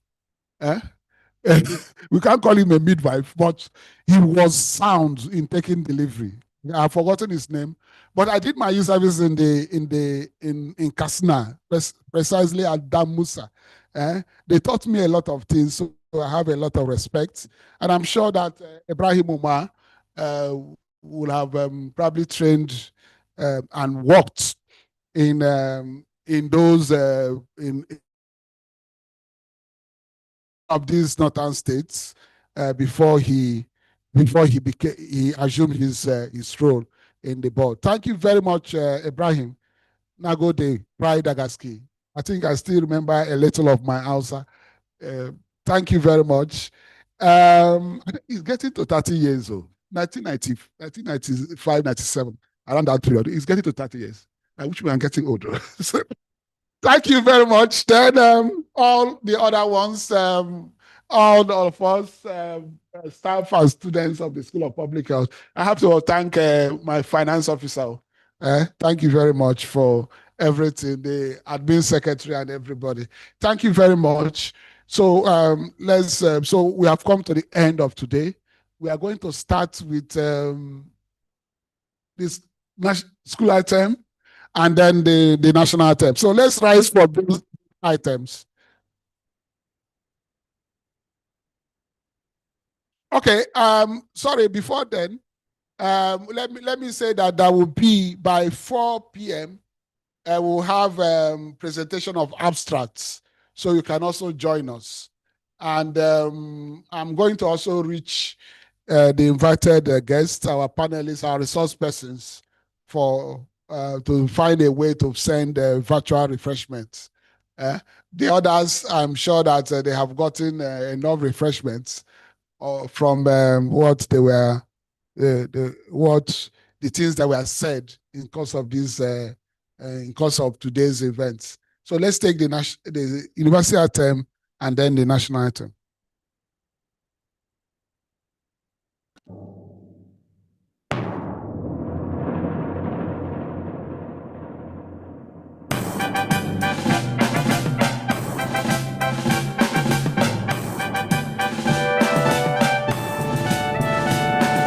On the green lowlands and swampy plains of the New Calabar River stands the University of Port Harcourt, a citadel of learning and excellent education.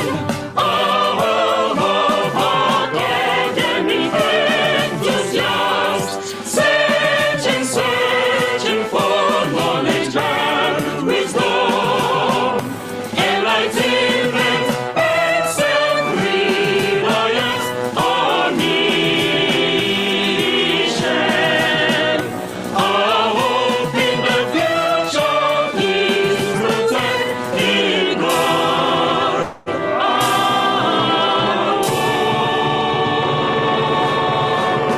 The vision of our fathers shining in the stars, opportunities unlimited and inborn. Our progeny citizens of the universe, from far and near, the pride of Uniport.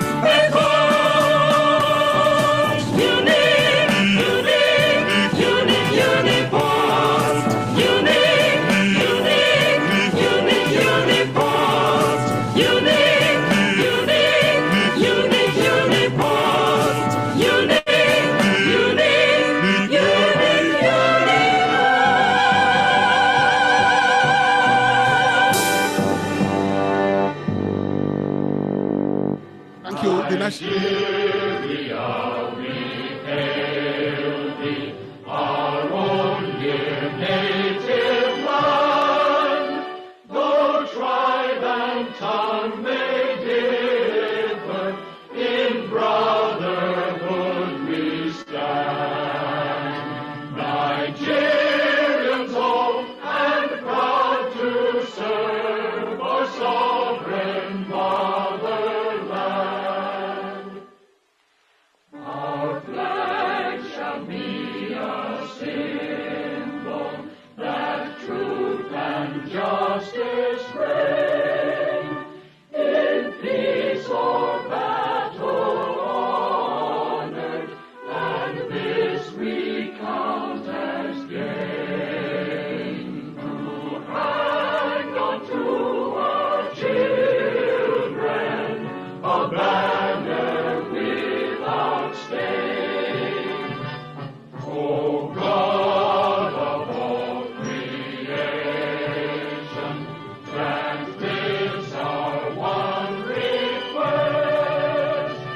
Help us to build a nation where no man is oppressed, and so with peace and plenty, Nigeria may be blessed.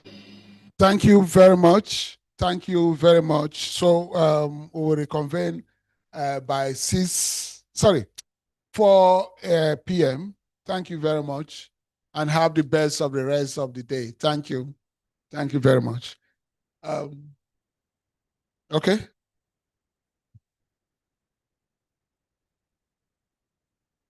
We have closed. Huh? Sorry?